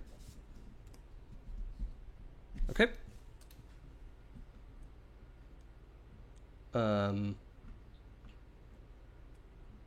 Rob, this thing, if you are maintaining a spell, it is trying to push back.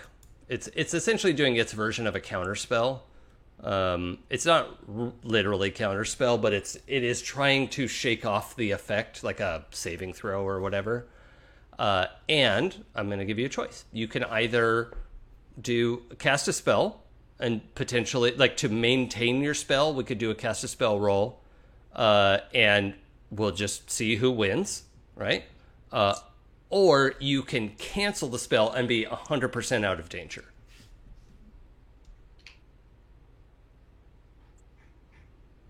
Let me think about this for a hot second. Where is it?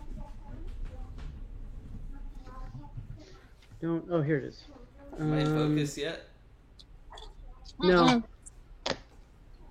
No, sir. There's no part of anything in your camera that's in focus. It's like Yeah, so the angry. background is out of focus, the foreground is out of focus. It's like all the way up here. Oh yeah, there we go.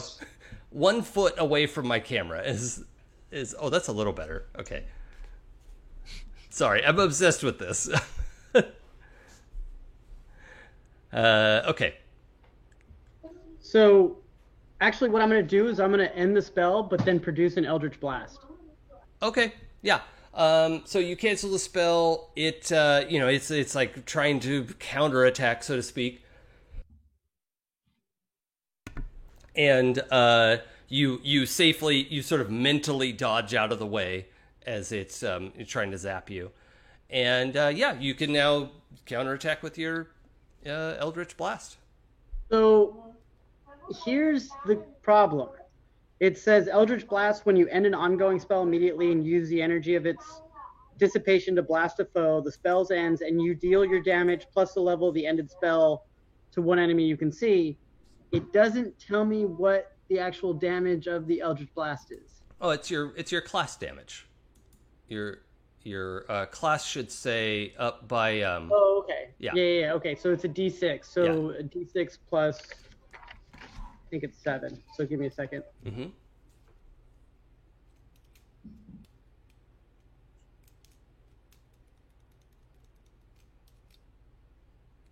Since it does not want to be feeble-minded anymore, it can take 9 points of damage, and then I think we'll call it even for a second.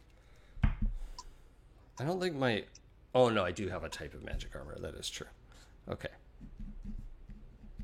Okay.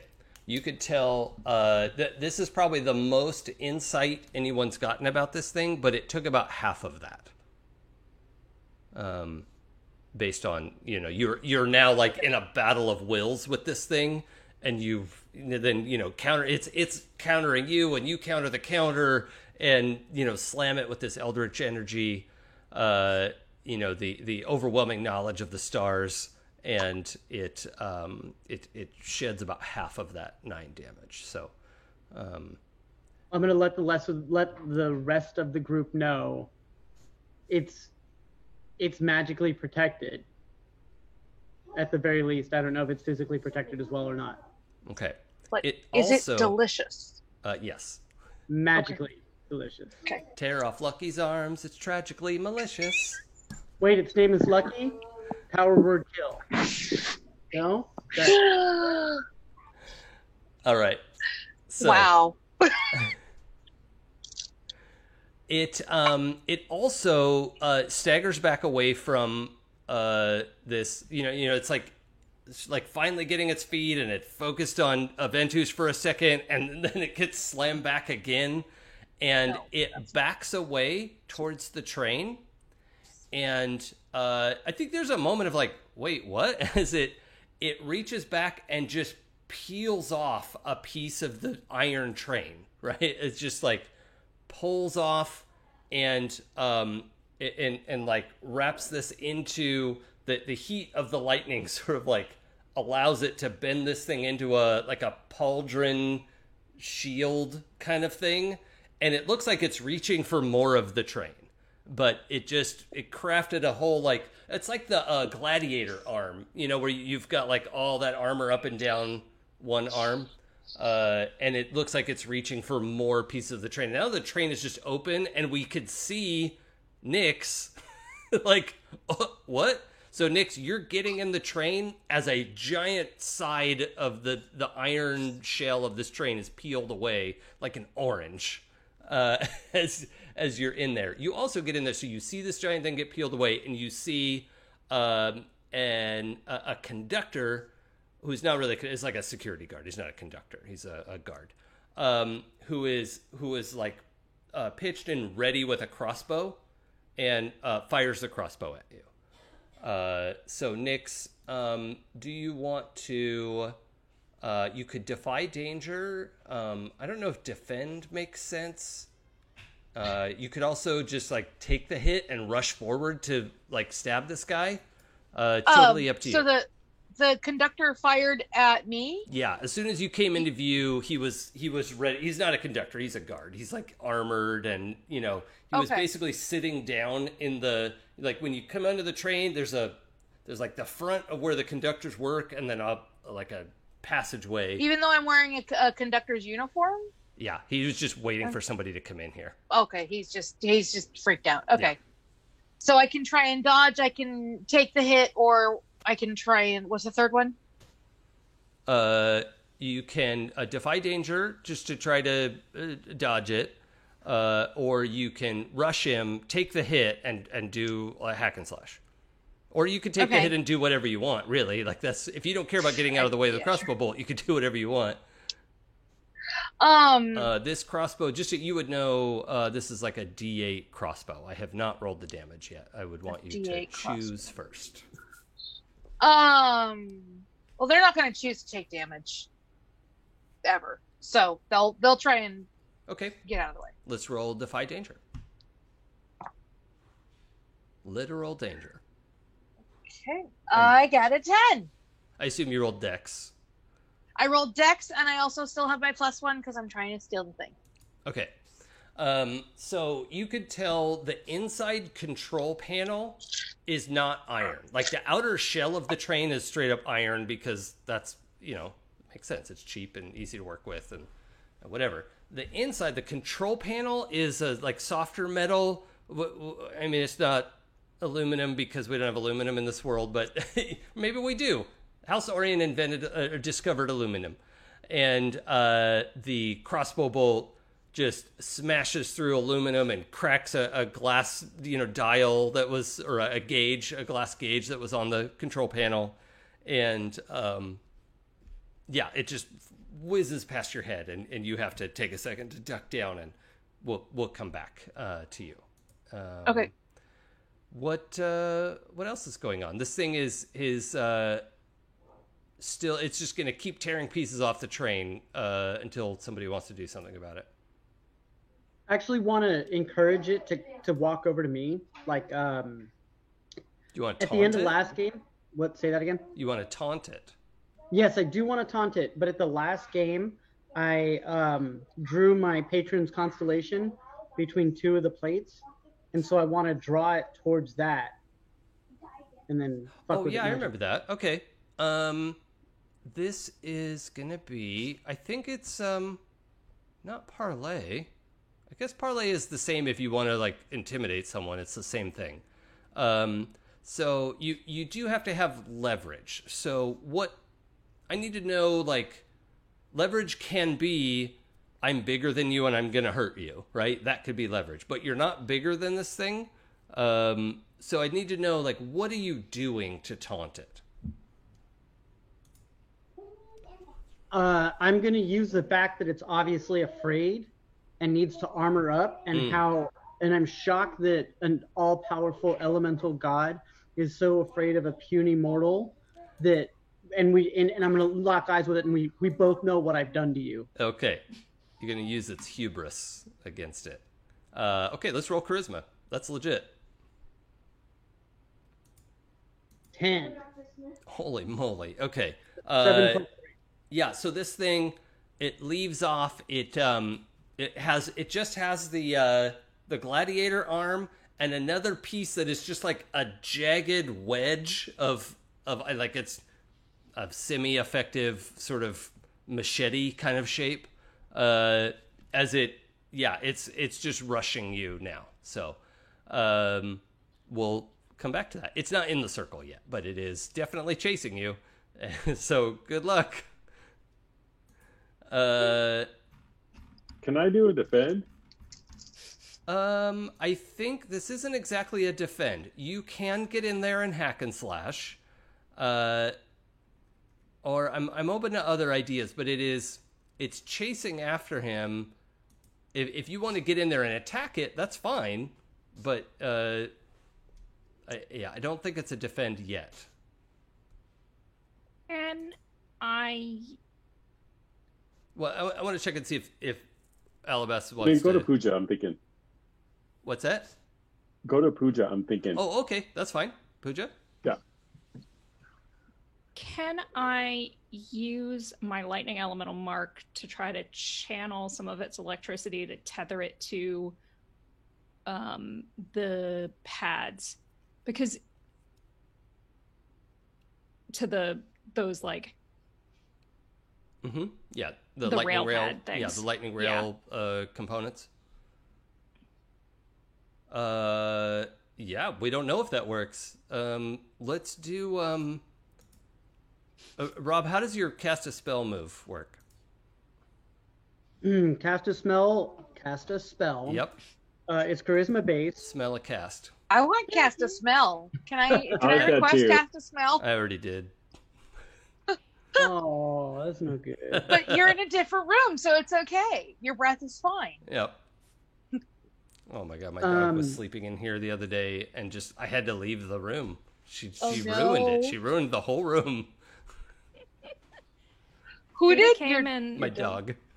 Frida came in and when I was sleeping the other morning and licked my eye. No. Okay, so Rob, how does cast a spell work? It's basically 2d6 plus charisma. Okay, let's. Ooh, I don't want it. How's your charisma? It's fine. I would also be open to wisdom. I'll take it. You'd rather roll that? Yeah. Okay. I mean, it's better than charisma. Okay. Yeah, I think based on your interaction with the tattoo and your heritage, it's sort of a mix of results. Okay, and that is an 11. Oh, that's good. Okay. So yeah, you wanted to sort of try to ground it into one of the lightning rail pads? Mm-hmm. Okay. What does that look like? What are you physically doing? I am. Oh, hey. Fun. I have a renewed surge of hope. Oh, that good. We are attacking this. Excellent. And Yes, because things you are used going your super tattoo, well. right? And basically, I reach up, like I'm holding my rapier in one hand, but with the other, I reach up to and touch it, and it starts to glow. Mm-hmm. And I kind of like pull some of that, fling it Mm-hmm. towards the elemental, Okay. and like it's a web. Oh, I missed part of what you said there. Can you say that again? It's kind of like gossamer webs of energy that attach to the elemental and to the pad. So it looks like little strands of electric energy. Okay. I also slacked you some information. But yeah, you move to that pad. It's like trying to get to where Ventus is, and on some level it's almost moving too fast, right? Like Ventus, you this might have gone really poorly. Like you got it to chase you, and it's doing that.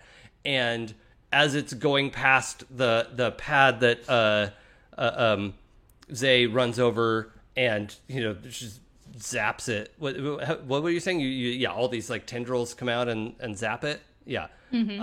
And then that recoils, more tendrils pop out, and it's creating a sort of like electromagnetic effect as this thing is still like digging its feet in, and it's creating furrows and coming after Ventus, but it's slowed down enough, Ventus, that you're going to have a good chance to get out of the way. So let's check in with Nyx on the train. This guy is reloading his crossbow and is definitely going to want to try to shoot you again. Well, I'm gonna stop him. Okay, what you going to do? I'm going to trying to remember how many of those stones I have left. I think I have 6 in my 5. pouch. That's 5. I have 5. So my gosh. Okay. So what I'm gonna do is I'm gonna try and shoot him with my crossbow. Okay. So do a volley.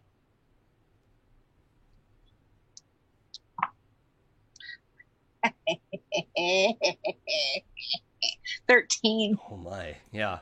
Okay, that's a bunch. So yeah, let's roll your damage. Okay. He's And got I a little think, bit of armor on, but not much. do I get my damage plus something since I rolled so high on the? It just says you have a clear shot. On a 7 and 9, you have to choose something bad. So it's just, Okay. you don't have to pick any of the bad stuff on volley. Oh, well, cool. Okay. 2. Okay. Oh, well, okay. He takes 1 because he has 1 armor. See, At least he didn't have disappointing. 2 armor. Yeah. So I shoot him and I shoot him and I get out a jewel. No, I don't. I'm not gonna threaten him. And I say, "What are you shooting me for?" Okay. Okay. Now that's different. Let's, you just shot at each other. I am open to a parlay at disadvantage. I Okay. think if you hadn't shot back, parlay probably wouldn't be at disadvantage. But it's somewhat suspicious that you But came I on here. did only do 1 point of damage. Yeah, it was a warning Well- shot. That's why Exactly. the move is still possible. Okay. Cool. So what does a disadvantage mean? You roll 3 dice and take the worst 2. Got it. Okay. Cool. That's my favorite.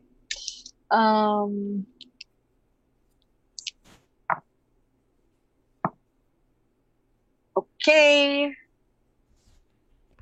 And do I get any of my stat bonuses? You get your charisma. Cool. So that's 7. Oh, 7. Okay. That's not nothing. All right. So he looks like he's about to shoot you. He's like, What do you mean you don't work here? And so you're going to have to convince him that you do work here. What do you mean I don't work here? I was just on this route yesterday. I've never seen you before. I've worked this Well, route you for must 10 have- years. Oh, sorry. you must- 10 you- months. 10 months. This route's Well, only you been in must not have existence been- for a year. Right. And I'm still the conductor that I saw Mm-hmm. Yeah. before. Okay, so he just hasn't seen him. So, well, I was here 2 days ago. What do you want from me? Were you on today? No, I'm so confused. they sent me out to do some repair. There's a station, and they just a few, and I heard the train, and I was like, well, I better go help. What do we do? We got to get off the train. There could be anything on here. I'm supposed to make sure that everybody is off the train. So you just go find the group and stay with them, and I'll get everybody off the train. We don't Okay. want to get sued. All right, so he goes running back through the corridor to get out the back of the engine instead of going past you out the front. So, yeah, he goes running down that way. Okay. And now I'm on the hunt for that lodestone brick Okay. thing. We will Lightning. come back to that. Rock. Alabas, let's check back in with you. You wanted to see about possibly attacking this thing, or what do you want to do? When the spells say ally, does that include self? Yeah, I think so. Unless it says otherwise. Okay. Good luck, y'all. I'm gonna try to heal myself. Oh, yeah, that definitely works. That is terrible. That is a 6. So you heal 6? No, I don't cast a spell. Oh, wait, what move are you talking about? Because I'm a cleric and I'm now 8th level as a paladin, then the cleric level matches when it comes to spell casting. As it's such an ally, you may heal their damage to a number of points up to your maximum HP. Mm-hmm. But I rolled a 6 on cast a spell, so I'm assuming I fail. That's a big assumption. If you want to heal it, Well, I assume you were also chasing after it so you could kind of keep some position in the fight. You could heal it, but your somewhat metal armor is also going to get caught in the electromagnetic field. You're not going to get like snapped on like a magnet, but it's you've like gone too close, and your armor is Okay. You're going to be at some disadvantage to move around freely. So that's up to you. Okay. That's fine. Okay. So then the heal goes through? Mm-hmm. But 'Cause you're it also says somewhat you may trapped. heal damage a number of points up to your maximum hit points, so then I'll be no damage. Okay, so which move are you using again? I'm using heal. I'll put it in the Slack. Okay. Is that a cleric or paladin thing? It's cleric. I see. Oh, okay.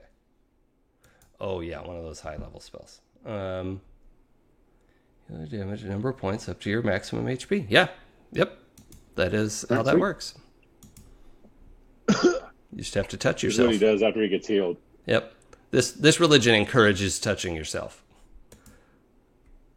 Like all good religion should. Yep. Agree. I can agree to disagree. Okay, so yeah, your prayer is somewhat distracted even as it's answered.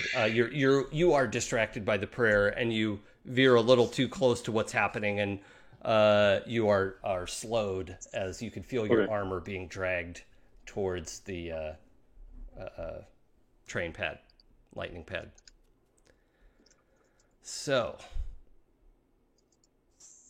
Ventus, what are you doing? This thing is chasing after you. It's moving slowly now, but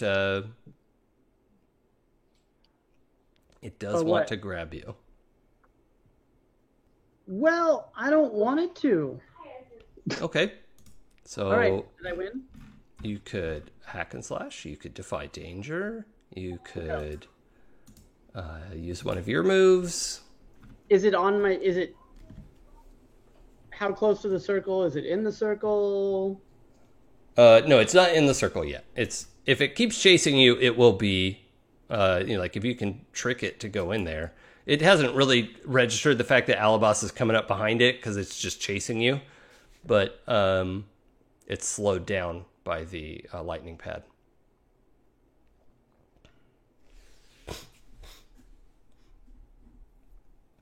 Okay.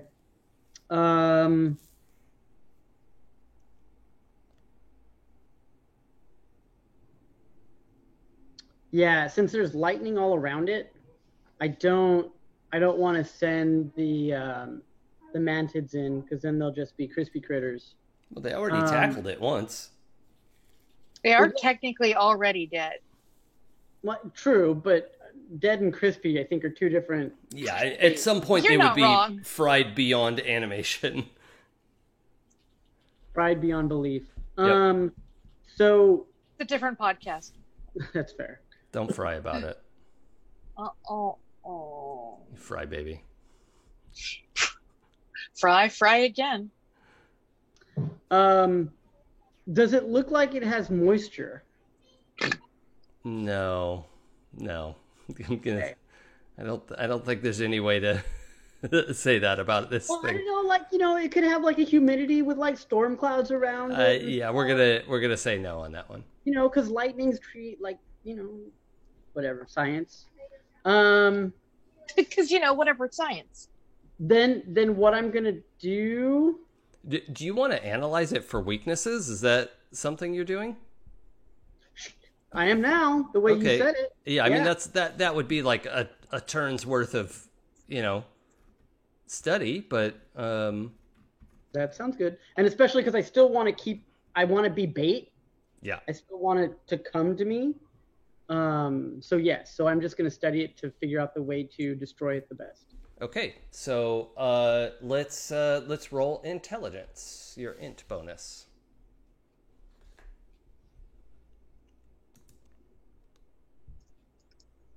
My int is a 12. Is that 0 or +1? 0. 0. So I got an 8.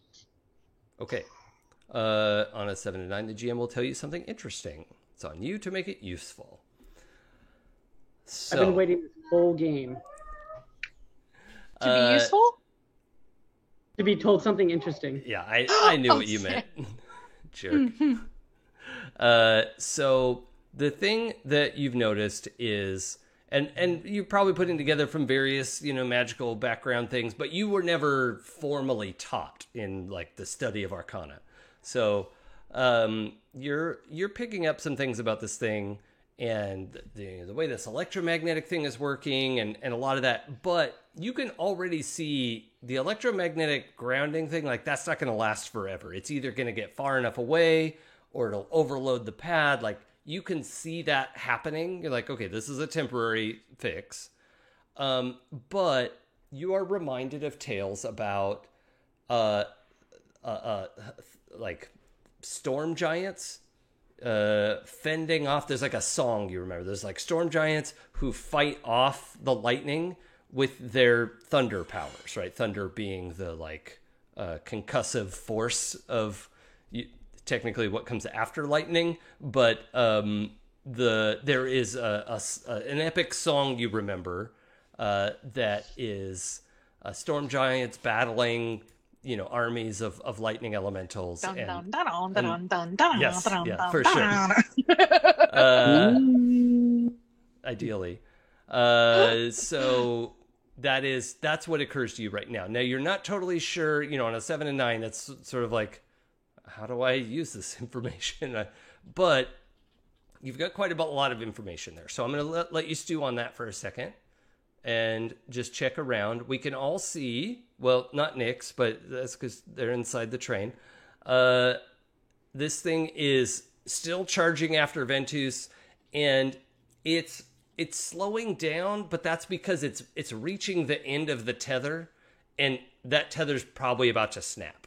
So we should act with that knowledge. Now, Alabas, you're still pretty hung up on that tether. You're going to have to try pretty hard to charge out of the range of that. And I will say,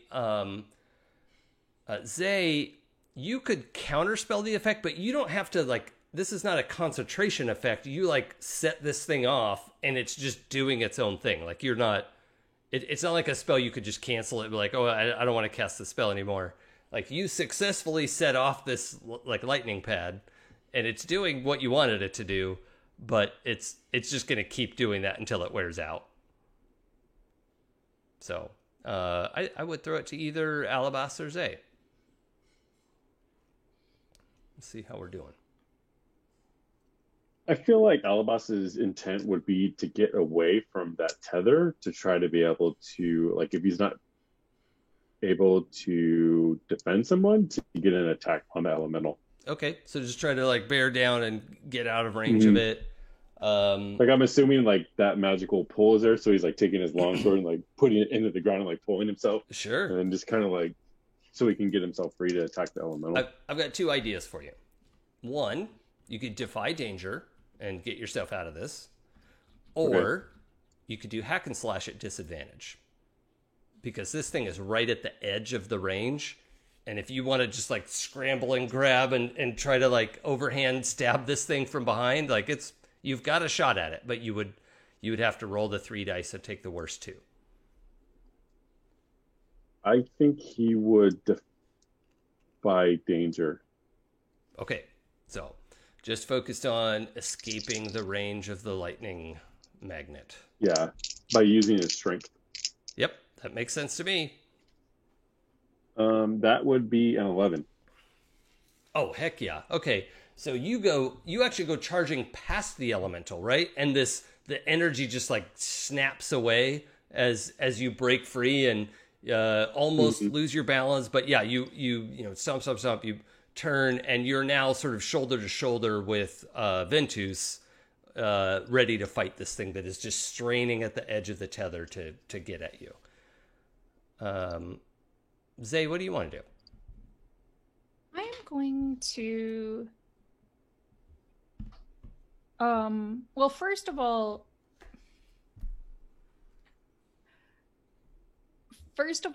as as this energy leaves my body and the lightning elemental becomes tethered down, the energy that started in my lightning mark starts to travel across my body. And as it sweeps across, I shapeshift into a lightning genasi. So my skin turns completely blue, my eyes glaze over white, hair, like, they have shoulder length hair, and it has its own kind of like static charge now. Sure. Think like Medusa. But kind of not wild because of electricity. Yeah. Yes, not but like snakes. wild because of electricity rather than lift things up with your hair. Still, I love it. So as that happens, I'm gonna laugh. I laugh in happiness. I'm real happy about everything. And we should note for the audience that this is not a normal thing a changeling could turn into. You can't generally turn into a genasi and gain their powers. You know, like you can't just turn into a fire genasi and be able to spit fire at people. But so for the record, Zay has done something exceptional, and that's worth noting. So, and so I am actually going to like on this rush and this kind of happy everything. I'm going to attack the lightning elemental again. And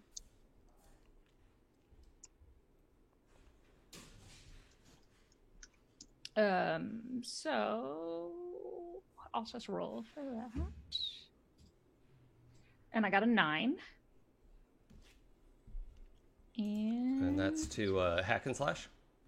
Yeah, in my case it's flawless blade work. Oh, so sure. you I incorporate magic into my attack, and I'll apply a technique, deal my damage, and the elemental will get a chance to attack me as well. Okay. And I rolled so I rolled a 9. My damage was a 7. So finally, thanks. Okay, that's good. And so some like several pieces of good news.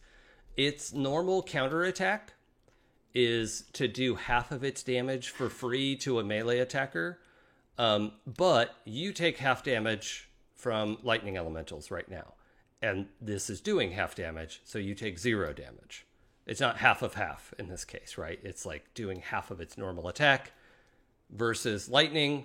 You just absorb that. And you're able to bypass its armor, so you did all 9 points of damage to it. That is what is that? You like come in behind it? Is it stab? Like what are you doing? I come in behind it, and it is like it's like a uppercut. Like I'm gonna actually add I'm gonna add elaborate to it because this seems like a time for extra. Yep, be extra. And that is a 10. So I deal an additional 1d8 damage. Yeah. Which this time will just be 4. Whatever. But it is... It's not nothing, especially since you ignore its armor now. I come in and like... This is some Princess Bride level... Like... Inigo Montoya. Yeah. Like come in and I was taught by and like, you know, in the end I actually carve a Z in the back of the lightning elemental. Yeah. Zorro style. Yeah, I think as you do that, like 3 or 4 of its tendrils go out because they all kind of come out of that space in its back. Kind of like, what the underside of a spider looks like. But all the like legs meet in the middle like that. That's what the back looks like. So you carve and several of the tendrils just kind of like fall off to the side, and you've definitely done a bunch of damage to this thing as it like stumbles forward, and the the machete weapon it has like goes into the dirt as it like drops to a knee, and it's like holding itself up with the big iron machete as it's still like it's trying to figure out what just happened behind it, and it still wants to attack Ventus and Alabas. And yeah, this thing is on the ropes. So let's check in with Nyx. So Nyx is at last alone on the train, and so they are going towards the rock, the MacGuffin, the how dare you? How dare you? I'm sorry. The hot rock. Suddenly the subtext is text. Suddenly the subtext is text. Yeah, so they are headed for the goober. Yeah, so you have to open up the boiler, and that is full of water, hot water, boiling water, in fact. And so what? How do you want to get this thing out of there? It's literally just like sitting in the bottom of a like short, wide hot water heater. You know, it's just like in a bucket of water, basically. It's probably about 3 feet deep. I'm gonna blow up the bucket. Oh, we're just gonna explode it. Yeah, I'm gonna blow it up with a rock. Okay. I don't know. There's nothing to roll. Yeah. Okay. So where do you want to put the rock? So I'm gonna drop the rock into the. Oh, you know what we have to do? Into the water. That part's easy, and then you could call out the magic word. But what you're gonna have to do is defy danger, because you're kind of close to to be able to shout for the rock to hear you in the water. No, that's my plan. My plan is to drop it in, get to like a safe distance, and shout as much as I can. Okay. Can I tie take up the shelter bag behind again anything? real tight? Yes. Okay. Let's defy danger and see how well this goes. Okay. Can I crouch behind anything? Is there anything to crouch behind? Well, the defy danger will tell us the answer to that. We'll see. Yeah. Is the answer. All right. And with a mighty, I lost the last one. So with a mighty Momo web, I roll an 8. Okay. Wait. No, I rolled a 9, which is not functionally different from an 8, but it's important. But it feels better, and that's good. That's good to feel good about yourself. So the words under defy danger say you stumble, hesitate, or flinch. Okay. So here's the deal. Either this thing can go off and you take 10 damage, or the rock didn't hear you because you couldn't make yourself be loud enough because you were doubting, and you were like, Skizzle, like, blow up, please, just do it. Why don't we have fuses? Why don't we have fuses? That's not the word. So it can go off. So it doesn't go off. Oh, okay. Do you have more than 10 hit points? Yes. Okay. Let's just checking. But not, I mean, you know what? I would also subtract armor. Do you have any armor? Oh, yeah. You know what? I have 2 armor. So you would take 8. I would take 8 points damage. All right. That's what happens. Okay. So the damage is because, well, first of all, shrapnel and boiling water and steam, right? And concussive force in this like enclosed space. However, the middle of the train just peels open like an iron flower, right? It's just like, bop. All this like steam and energy comes shooting straight up out of there. And in the midst of all that, you find what looks like, I mean, you knew what it was supposed to look like, but it looks like a pretty boring sort of gray-green flat river stone is what it looks like. It's just a pretty thick skipping rock, you know, like if you had a really good skipping arm, it would, but it's bigger than that. It's like, you know, yay big around, maybe like half the size of your face. And yeah, Okay. You get really banged around in there. Yeah. So, well, I have something cloth that I can like. Can I make sure that it's not going to burn me if I touch it? Yeah, that part's fine. This thing, it's is it actually always hot, isn't it? Yeah. You can grab a scrap of clothing that all of your shit's all torn up anyway, so you could like pretty easily. Right. Well, and we were planning on stealing this thing anyway, so Yes. Presumably we would have made preparations for that. You could empty out so the explosive stones and use the magic leather bag. No, I'm good. I Okay. think I might want those. But I am gonna munch on some of that moss, that good moss Mm-hmm. that does 8 points of healing.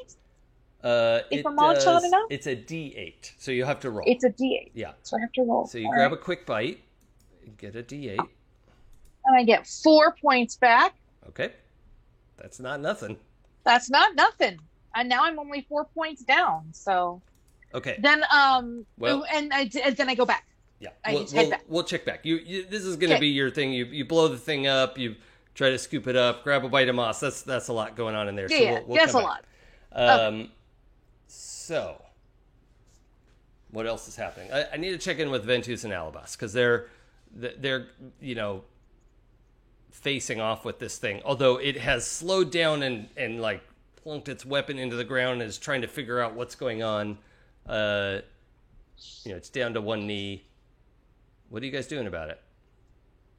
It looks like it's not going to make it all the way to your circle, Rob, unless it like gets up and keeps moving. Like you could go help it up. Like, hey, buddy, let's go over here to my healing I'm actually circle gonna from yell- lightning elementals. I'm gonna Can, yell uh, like Can push it Alabas to- hit it into it? Wait, sorry, Rob, what did you say?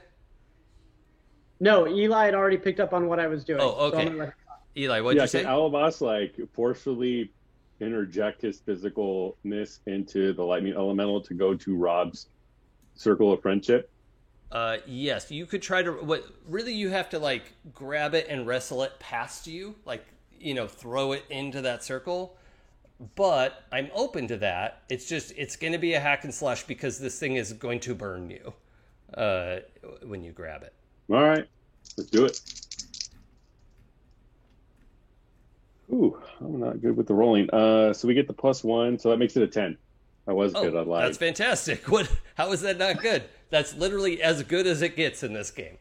Okay, so your choice. So one of the options here is you damage the enemy and avoid their attack. You cannot avoid all of the attack, but I will cut it in half of its like automatic counterattack.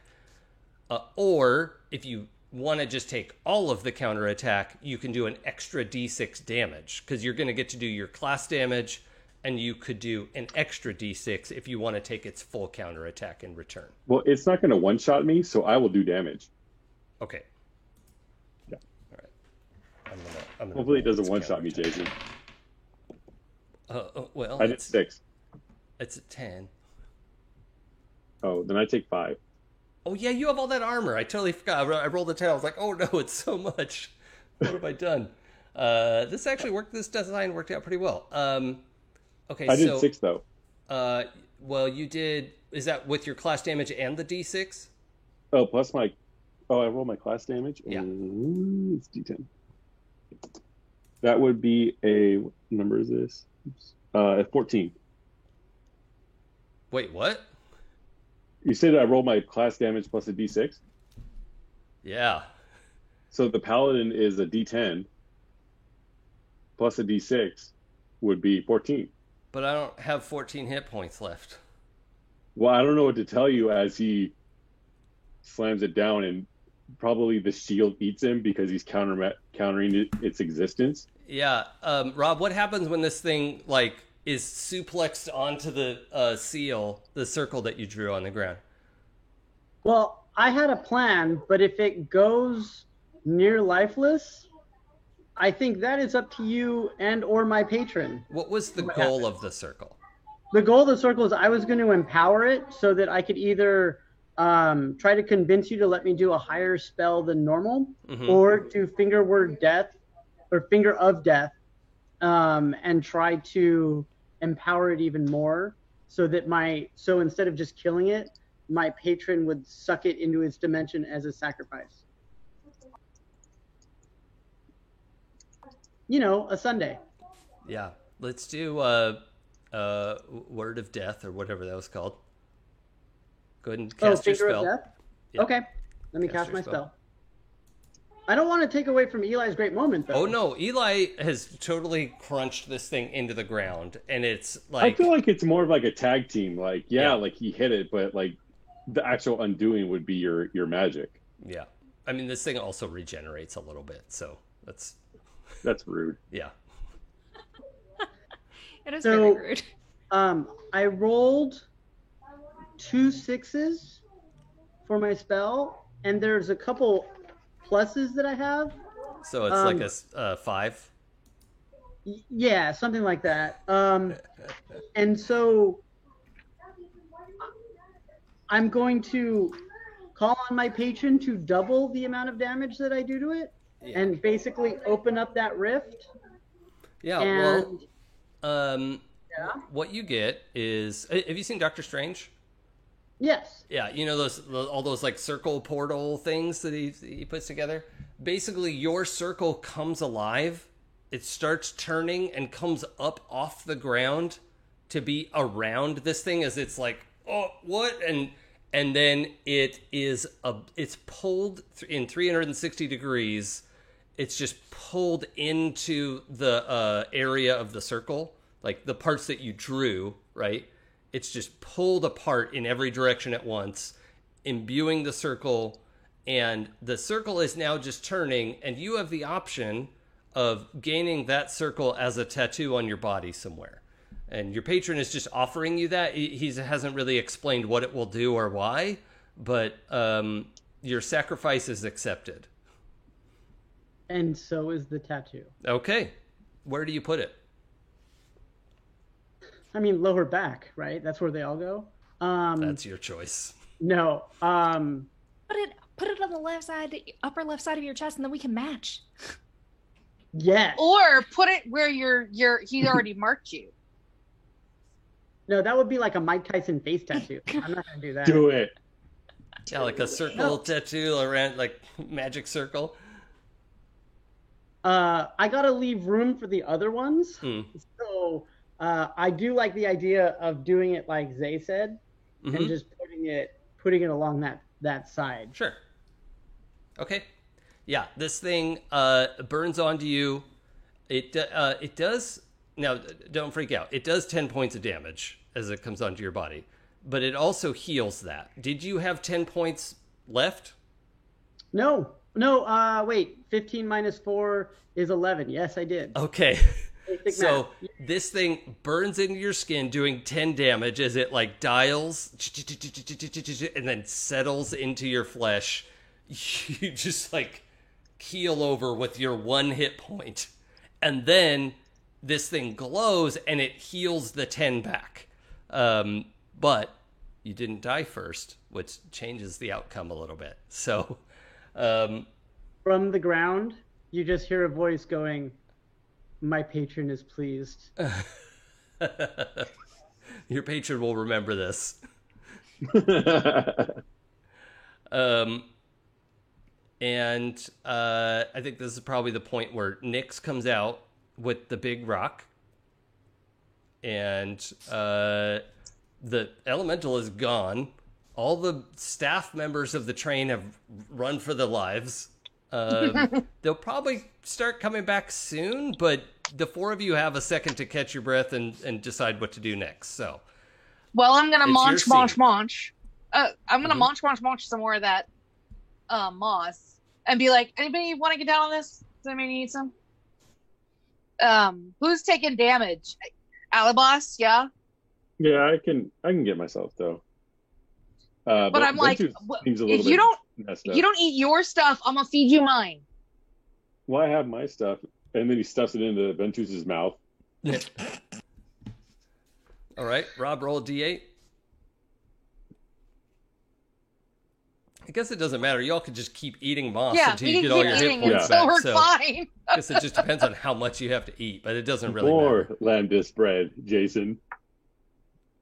And look, more lambda spread. So we eat. We're good. We should probably. This is in character. We should probably get out of here soon, before, it's discovered that we're here and why. I think they know we were here, but the why is important as well. Yeah. Well, they know someone was here. But Yeah, let's I don't go. know we were here. Let's peace out.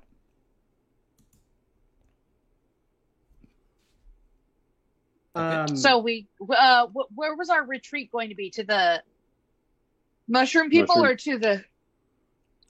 Is Okay. that our retreat? Okay. Cool. Yeah, you guys, you make it through the woods. You have plenty of time to avoid having anyone follow you. The mantids in this area have all fucked off because they got outdanced, and that's end of story. You know. Everyone knows when you lose the dance off, you are banished. Yes. Yeah. Until they're animals, until they forget and come back. Can we update the That's So Dragon to That's So Mantid now? Yes. That's so mantid. Yeah, you're gonna have a hell of a time convincing people in Sharn that these mantid things are real. Your zombies are gonna fall apart here pretty soon, Rob. So, yeah.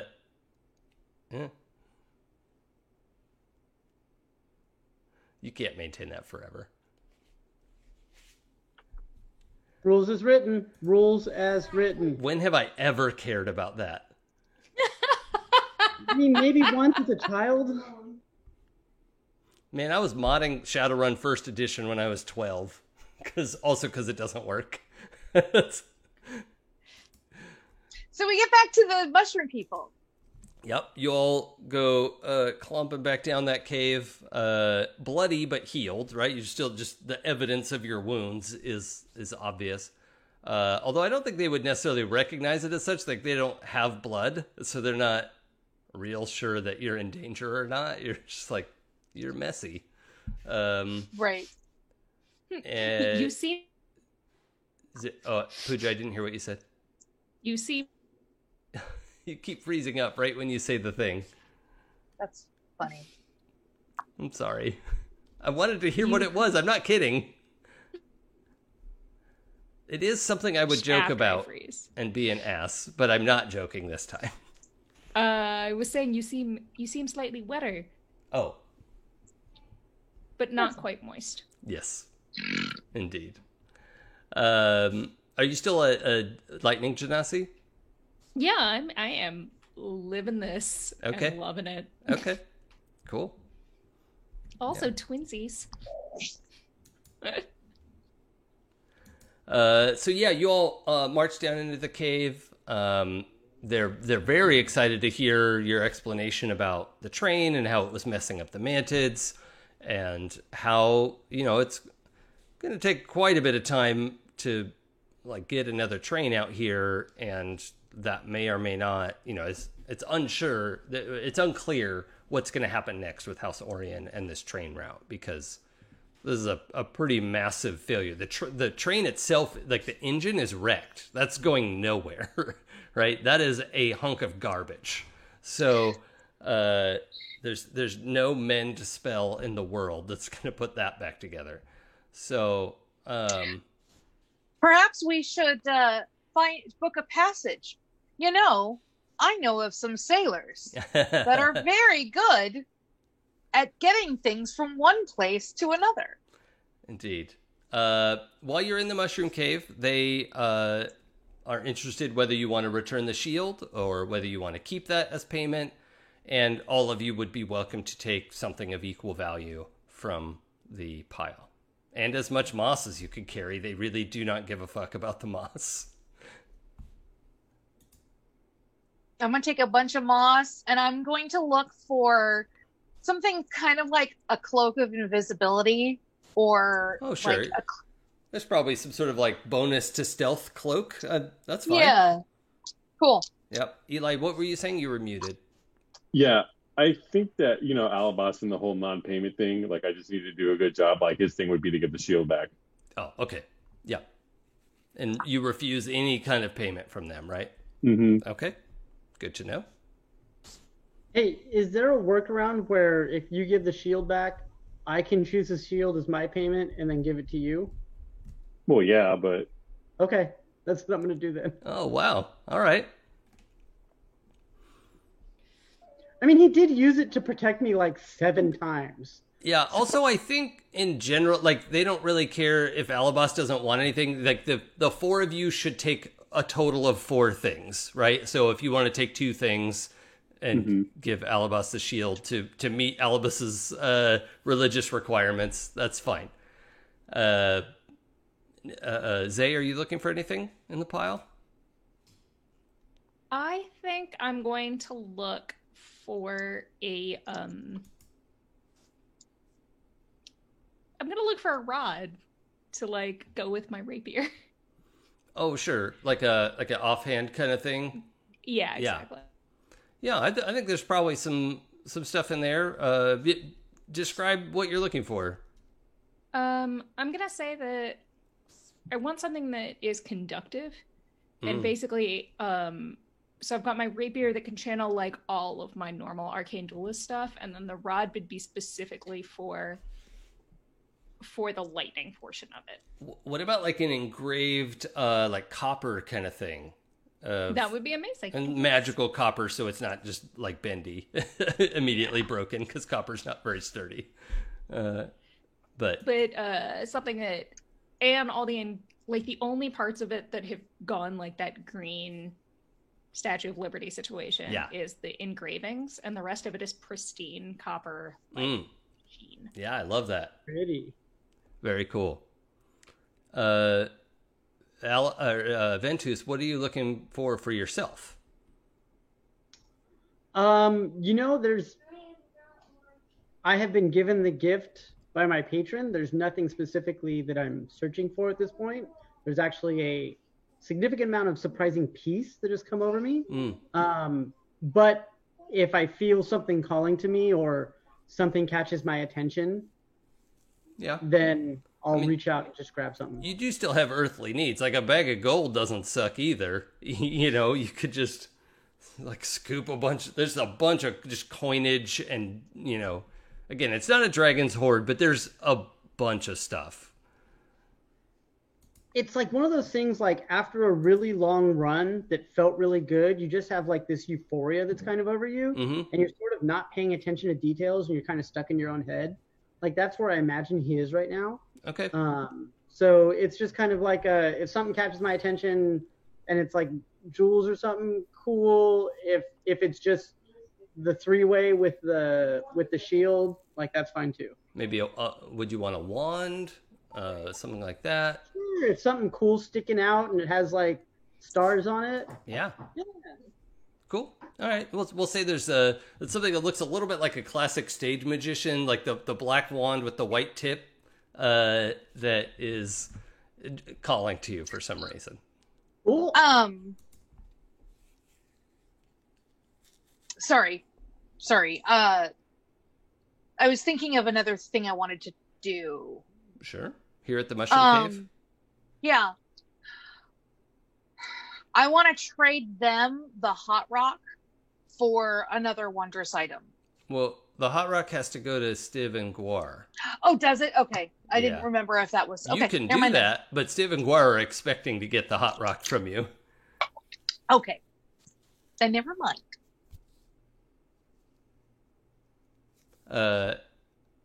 Rob, were you supposed to hear that, or are you talking to someone else? No, I'm talking to my daughter. Okay, cool. She's asking about my background. Cool. Okay, so sounds like we've wrapped up in the Mushroom Cave. All right. You guys have like some kind of levitation wand, right? Yeah. Yes. Yeah. So we go back down. As you're getting ready, you probably want to like double check everything and be like, maybe we should have Ropey just in case. And if we discover that Ropey is in fact intact and well, it's I know the most important member of the party, and Yes. it turns out Ropey Agreed. is A-okay, and was just a little bit scared. Singed. Yeah, it was scared Singed a bit, from was the he? day, and it's okay now. So it's the 4 of you, or the 5 of you, if we want to count Ropey as a person. So we're going down the cliff. Mm-hmm. I do my favorite thing to do, which is to jump off the cliff and just kind of wave And- as I slowly sink down. Feather fall at the end. Yeah. Yes. Cool. Cool. The 4 of you make it down there. You've got your little boat to get back across the harbor, and you return your rented boat, and that's all able to be paid for, and you're able to meet up. Before we come back, like as we get on the boat, I'm gonna shift back to my Yes, ND I'll also go back incognito to persona. What? Sorry, Pooja. What were you saying? Sorry. I'm gonna shift back to my ND incognito persona. Oh, yes. Okay. And Claire, what were you saying? I'm also going to do that Okay. to the persona that they know. Okay, cool. And the 4 of you head back to. They were just supposed to wait at the hotel, right? Yeah. Is that what we had them do? Mhm. Yeah. So you No, get back. it wasn't the hotel because people were out there trying to get them, right? I thought they came. No, Well, it- people Oh, were yeah, canvassing the whatever city. flame. Yeah, they weren't looking at this inn because they thought they were at the inn. There were people going to every bar and tavern and inn asking if they had seen someone. So They were Yeah, gonna so wait they- and just not leave the hotel room. That was They were waiting yeah, up there for us. I to think come they back. were just going to hunker down and wait for y'all to get back. So, yeah, there's all this other subtext about, or backstory about what's going on with the Silver Flame in the area, and a lot of stuff that we didn't get to, but to be able to use our time effectively, I should say, you manage to get back. You find Guar and Stiv. You sneak them out of town so that the Silver Flame can't get at them, and you take a ship back to Sharn, where you're able to meet up with some of the other folks that are from Welldown and had arrived since all of you had left Sharn. And the group is able to start their plan of having House Thrashk stage the discovery of the Hot Rock, and come to the rescue of House Orien, which of course makes them look terrible because they shit on Thrashk all the time. And the plan goes off somehow. This wildly implausible plan is able to be executed, and the main question before you now is, living on in Sharn with the thankful payment of a royal family, which they're able to provide you quite a bit of remuneration if you choose. You are also invited to be, like, they are offering to grant you land and title in Welldown, or on the island of Welldown. So there are a lot of places out there where you could have like a mine or a like desert adjacent pasture, because the city is like in the middle of a desert. So there's a lot of different places you could have lands out there. Yeah, I would like a mine and maybe an island. I don't think they have a lot of islands out there. Yeah, there's probably Okay, one. then I would like a mine. Sure. I would like a mine. You've got a mine on the coast. A coastal mine. Yeah. Cool. I would also like to, once the Hot Rock is returned to House Orien, I'd like to steal it back, like as a heist, as my own, just on my own, and give it to the mushroom people. Oh, okay. Sure. Oh, God, House Orien looks so bad. They lose it again. Ugh. I mean, none of this would have happened had they not been so racist. That's true. Yep. Yeah. What's Zay doing? And I- let's go around and consider this a sort of mini epilogue. You are all offered essentially a barony, so like a small amount of lands and a baron level title with well down, or certainly you would be well paid. You wouldn't be like ridiculously wealthy in Sharn, but you would be well paid instead if you don't want to move to well down. So I think I don't accept a barony, but I do accept the land on behalf like a changeling refuge kind of situation. oh sure, okay, that's cool. But what happened to my father's family? Yeah, that's very cool. I like that. I think there's probably a hot second where the people of Well Done are like everybody has some prejudice against changelings, and they're like, oh, I don't know. Oh, never mind. I hear it. Yeah, that's yeah, that makes sense. So yeah, you create a refuge. There's a whole like town of changelings who want to live as changelings, with their actual like the faces they're born with, and yeah, there's like a dozen people living there, and the island, the royalty, it's like a ruling family, right? It's not like one person in charge, but the royal family, makes allowance. They're able to live there and make lives for themselves. They're gonna mine the resources that are there, and yeah, they create a little town.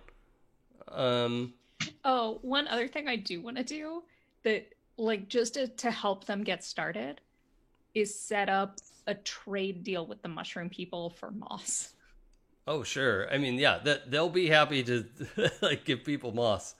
So like You it's sort of just have like to. a low level ibuprofen level of like, here for all your like aches and pains needs, you don't have to go to the healer anymore. You could just have some moss. Oh yeah, you know what? I bet if you made tea out of it, and then that's like a potion kind of, yeah, it's like the Snapple, healing Snapple.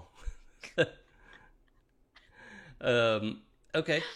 That's very cool. And you're on a mission to find members of your family. Yeah, I'm looking for my father's family. I want to know why they hid my lineage from me, and if it had something to do with why my whole family and caravan was destroyed. That's a very cool mission to set out on. Awesome. How about Ventus? So I do want to take some land in Well Down and the title. I mean, titles are always nice, right? You can use them later. Mm-hmm. But much like Zay, I do want to offer some of the rest of the tribe, the Luxodon tribe in the plains. I want to offer them another area where they can grow up and where they can preserve, if you will. I imagine there is a small group of Loxodons who are like, I want to be a sailor. But Loxodons are like don't have a strong sailing tradition, not great swimmers, and but the few who want to do that are moving to Well Dawn. Do elephants swim? They Yes. do kind of, yeah. Really? I've seen Oh, yeah, them they splash they around don't- in water, but it seems like they would sink. No, they swim. They're also there's a fair amount of fat in their makeup. Yeah. They can swim just fine, and they can dive up to like 30 feet, something like that. Okay, I take it back. So Sorry, random knowledge is my hobby. okay, these Loxodons are not strong sailors because they're plains folk who have not had a lot of opportunity to go sailing. Cool.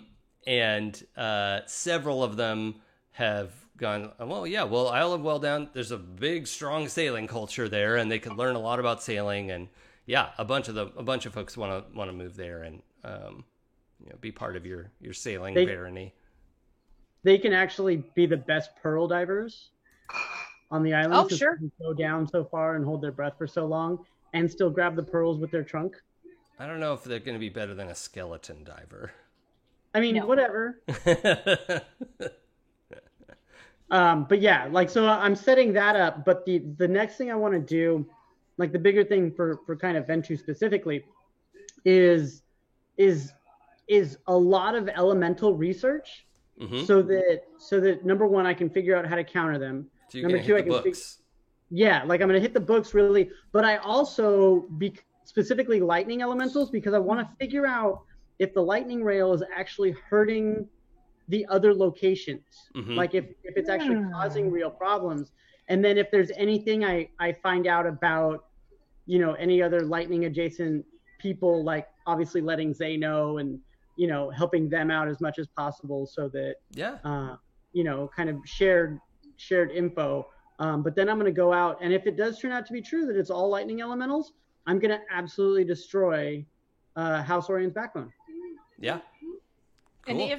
and I'll keep my, like, as we do that information exchange as I travel around, I'll see if I'll help you with that quest as well. Cool. Yeah, I mean, on Welldown, the capital city is called Karazosh.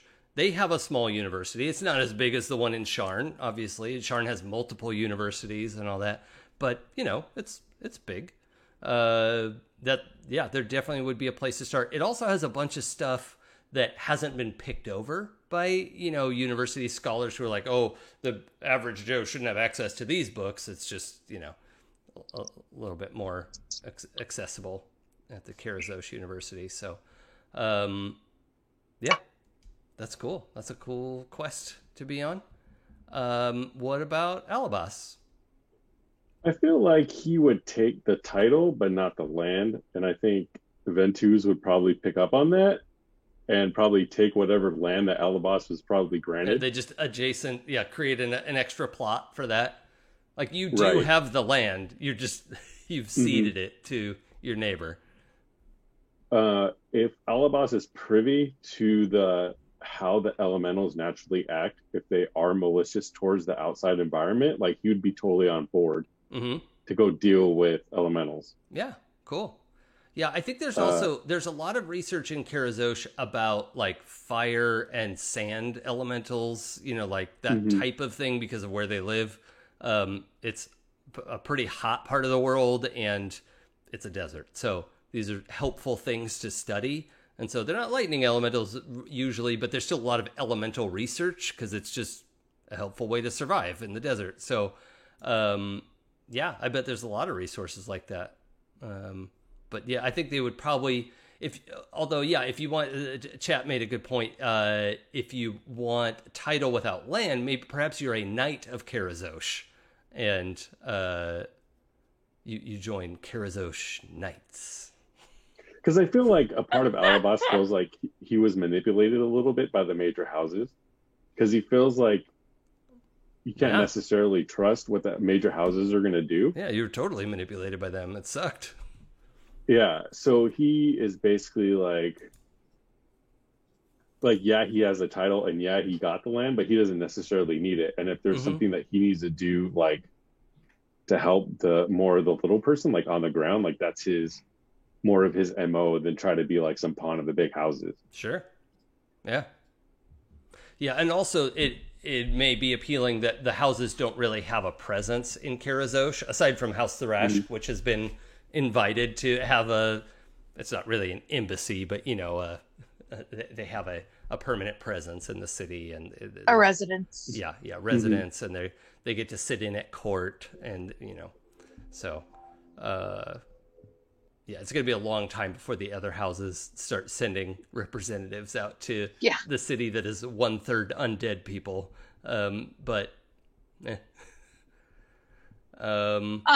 One other, sorry, there was a Chekhov's gun thing that I set up in like character development. Oh gosh. But we never fired it off. I'm sorry. No, it's fine. So I do take the barony, and after I and the lands, and after I give the hot rocket back to the mushroom people, like, I go to the rest of the team and I reveal to them my true face and my age, which is like 90. Oh, yeah. Okay. And I'm like, you kids are good. I'm retired now. Nice. I'm getting too old for this shit. Nice. But call me if you need something, okay? I love it. Don't And I just forget kind to of call. Don't forget to call. And I just kind of shane off into the ether. Sure. I love it. That's great. Yeah, that's really Alabas cool. has this look about how like different races have different concepts of time because he's older than that. So he's just kind of like, oh, okay. Yeah, right. Well, yeah, because Alabas would be what, like 200? Yeah. Yeah, Yeah. Kind of like, okay. that's great. I love that. One last thing. Yeah, Jason. go ahead. Right before we fade to black, Stiv sees a figure walking down the road in 7 years and 1 day, and just a deep, dark Yes. voice says, "It's time. It's time for repayment." Yeah, Nice. I love it. That's very cool. Fire those Chekhov's guns. So we've got In which case, that voice in my ring should probably have been my grandfather. we've got a little bit left to do, but in general, that is City of Towers. We close our season. That this is normally my spring series game where I take over, but because the half the group is out at the Renaissance Fair, which of course was wisely canceled this year. So we mixed in with the regular schedule, and we'll see what happens next spring. But thank you everyone who joined us for this or is joining us later. It's now or later. Those are your only opportunities to watch the show. If you find me online, I'd love to know what you think. But before we totally say our goodbyes, I'd love to go around and just do a last round of stars and wishes. We've had a good time with this. It could be from anything in all 8 episodes that sticks out to you as something cool that happened. I always like hearing what stuck with you that your fellow players were doing, and it's always fun for me to hear that. So anything just jumping out of your mouth. I feel like I'm pretty easy. So like the stars is everybody at the table, including Jason.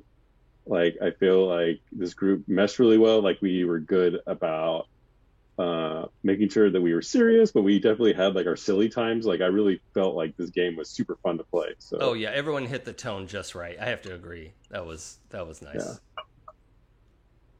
Yeah. I just want to start this progression with Ventus and his patron. I loved that arc. It was great. Yeah, that was really cool for sure. Yeah. I had the same star as Eli. I just think everybody, and especially changing systems in the middle of the campaign, I think we did a really good job of remembering the goal, which is to have fun and make it good and tell a good story. Yeah, for sure.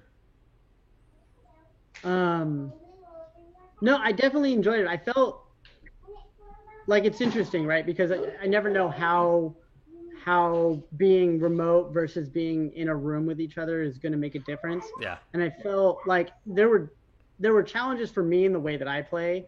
Like the off the cuff comments couldn't be as easily done. But also like one thing that I thought was super cool is that so many people had so many little intricacies to their characters that it was hard to like reach out and grab onto each one of them like so much, especially in a short period of time when we're actually surprisingly trying to accomplish something. That like there's so much I wanted to explore with like not only each like all the characters like that were involved, but like aspects of that and how my character would react and like getting into it. And I think it was really hard to have a lot of those very like deep in character conversations.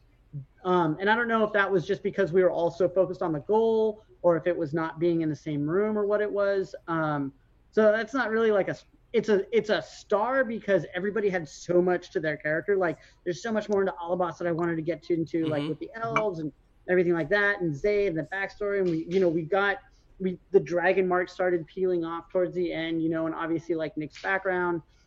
I thought that there was a lot there. So it's very deep, very rich, very interesting characters that I feel like we only scratched the surface on. Yeah. Which kind of bums me out. But that's the way it is. And just since you guys mentioned the darkness turn, I think that only happened because we switched systems, and the warlock in like the Dungeon World SRD is, well, first of all, it doesn't exist in SRD, so that was problem one. That's why I didn't have any idea what I was doing. Oh no, that's every game I play. But you did great. It's just so dark. There's no redeeming quality about it at all. And so it was like, oh, what the hell do I do? Right? Because this is not the character I was playing at all. So so I think that was interesting. But Jason, I think you did a good job. I'm curious to hear from you, Jason. And I know you go into this like, oh, whatever the players want to do. Where were you going? With like where did you see this campaign going at the highest level? Well, I mean, we basically did it. We got there in a way that I couldn't have predicted, but the idea, the kernel of it was these folks were turned undead, and there was a house conflict, and I ended up making it House Orion because you all had developed this strong relationship with House Orion, and so that felt like a good conflict. But House Thrash was sort of built into it because they always get shit. And I didn't know how it would go with you all chasing a train across the land. A lot of that stuff was just generated in the moment, but a lot of it also was just the opportunities you all gave me. Like I didn't have to do much except poke at the things you said. Like I didn't have to generate much. So, Pooja, what did you want to say? I just realized I had one wish, and it never would have worked with the way that we got there. But the idea that you said chasing the train across the countryside, and my first thought when we met these phasing mantises, I'll die up this hill, is that we would end up like Old West style riding the mantises to get on the train. Oh my god, that would have been so funny. Yeah. And so there's a little bit of wish that we couldn't all ride the mantises. I know. Like that would have been Ventus fun. did. But other than that, yeah, I honestly, I miss being in the same room with all the people I know. love. That's my wish as well. But part of that is just that it's easier to make these connections between. Yeah. Well, like right now, Pooja's frozen up a little bit, and it's it makes it a little bit harder to connect sometimes. But I think everyone's done a really good job of trying to do our best with that situation. My star, I also have a star for the group in that every single one of you picked at least something, if not a couple things about your character to highlight, but not hog the story. Like nobody was hogging the spotlight. Everyone had something cool and interesting to add, but did it in an organic way instead of like, hey, look at me. So yeah, I really thought, especially in this, where it's a little bit more difficult to connect and play in real time like this, and you're muted and you're freezing up and you're choppy and, everything's happening and it's none of it's as organic as when we're all at the table together. So my star is just for how dynamic and interesting your characters were in spite of all that and on top of all of that. So yeah. So thank you everybody for that. And I wanted to add to that also, this table was very considerate of each other. I feel like we really listened to each other, and not just what was said, but also what wasn't said. Like, I feel like we did a good job of trying to take care of each other. Yeah. All of you respected the safety tools available. We had good conversations offline when we needed to do that. And I 100% agree. Yeah. This was a great group to be part of. And we have to go, which is sad. Yeah. But thank you everybody for joining us. Thank you, the four of you, for joining me for this weird, wild ride, and I hope you had as much fun as I did. I have to do let's not forget this part. That is the end of tonight's session and our season and series. We hope you enjoyed it. If you want to catch up on past episodes of this, you can go to happyjacks.org/City of Towers. If you want to find any other AP that we've ever done, you can go to happyjacks.org/shows. We are at Happy Jacks RPG on almost all the socials, I think, so that's something you can check out. And other than that, let's just go around and say who you are and where folks can find you. Eli? My name is Eli. You can't find me anywhere. But I do want to shout out Blue Troller. She streams on Tuesdays and Thursdays. Her art is amazing. Pooja's in a bunch of games. She's amazing. Claire's in a band. Mary Sue's. She's amazing. Confirmed. Want to shout out to everybody. Black Lives Matters. And leave somewhere better than when you got there. So yeah. Here. See everybody soon. Rob? Man, Eli's just so much nicer than I am. So I'm just going to say thanks for tuning in and have a nice day. Cheers. Okay. Pooja? I am Pooja, and you're live pretty now. sure I'm Pooja. You can find on Twitter at LA Daisy Girl, and everywhere else is Forgotten Saves. I'm here every Sunday at Happy Jacks RPG, and currently on Fridays. Oh no. A Hack the Planet game. Go back to Fridays are what? On Fridays, I am on 12-Sided Stories. We're streaming Abria's Hack the Planet game, Heliotrope. That is a lot of fun, and it's gotten crazy already. And next Sunday will be Stu's Vampire the Masquerade game. And then we'll have the return of Call of Cthulhu, Murmurs at the Abyss. Nice. Please wear your masks. Yeah. That's not Wear a please. your Just masks. fucking do it. Yes, You're sorry, I'm God trying to be polite, damn but like really, mask. like wear your fucking masks, people. Wash your hands. Stay at home. Wear your mask. Yeah, if you have to go out, put your fucking mask on. I'll fight that fight. Yeah. Claire, where can we find you? Yeah. I am everywhere at CBDubs, SEEBEEDUBS, on just about everything. That's my username.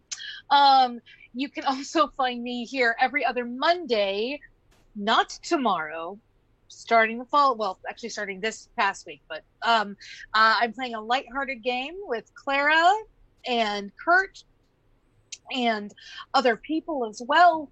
But I know Clara and Kurt better than the other two. And lighthearted isn't just the tone; it's also the name of the game that Kurt invented. So yes, that Kurt and Blue Troller, I think, wrote together. Yeah. And Blue Troller did the art. Blue Troller did the art. It is really fun. It's set in the 80s. I play Kaz, who is she is a German she's from East Germany, and you'll really like it. And you can also find my band at Mary Sue's or at Merry Wives, and do those things. Awesome. And my name is Jason. You can find me on Twitter and Twitch at It's Probably Okay. This game is wrapped up. I'm in a Wednesday game here at Happy Jacks that Nick Levy is running. It's a Savage Worlds game set in an urban fantasy campaign where I get to play a satyr detective, and that's a lot of fun. So, also Fridays and Saturdays, I'm on my channel. It's Probably Okay. Live streaming Fridays, No Man's Sky with our friend Sam DeLev. A lot of us know Sam. And on Saturday mornings, I'm running a game called Return to the Spider-Verse using the Masks RPG, where we're all playing different versions of Spider-Mans in the Miles Morales universe, played by none other Quiddy in the chat, the eponymous Miles Morales. herself. And it's a lot of fun. You should check it out. We've got a few more episodes to go before we wrap. And you can find those on Twitch, or you can go to the YouTube playlist that is linked somewhere in my Twitter. So I don't know. You can find it, I bet. But I think that's it for us. Thank you, everybody, for joining us through all of this. And that does it for us. I'm going to throw up the calendar for all the next shows. But until next time, take care and be safe. Bye. Bye. Bye.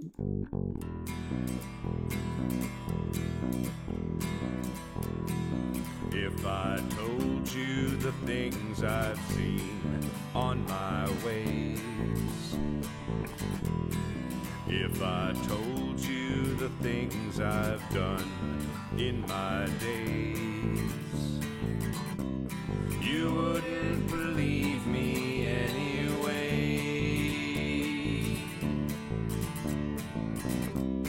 So it's best I just don't say. I've lived 1,000 lives, I piloted 1,000 souls, I killed and fought and died just for a single role.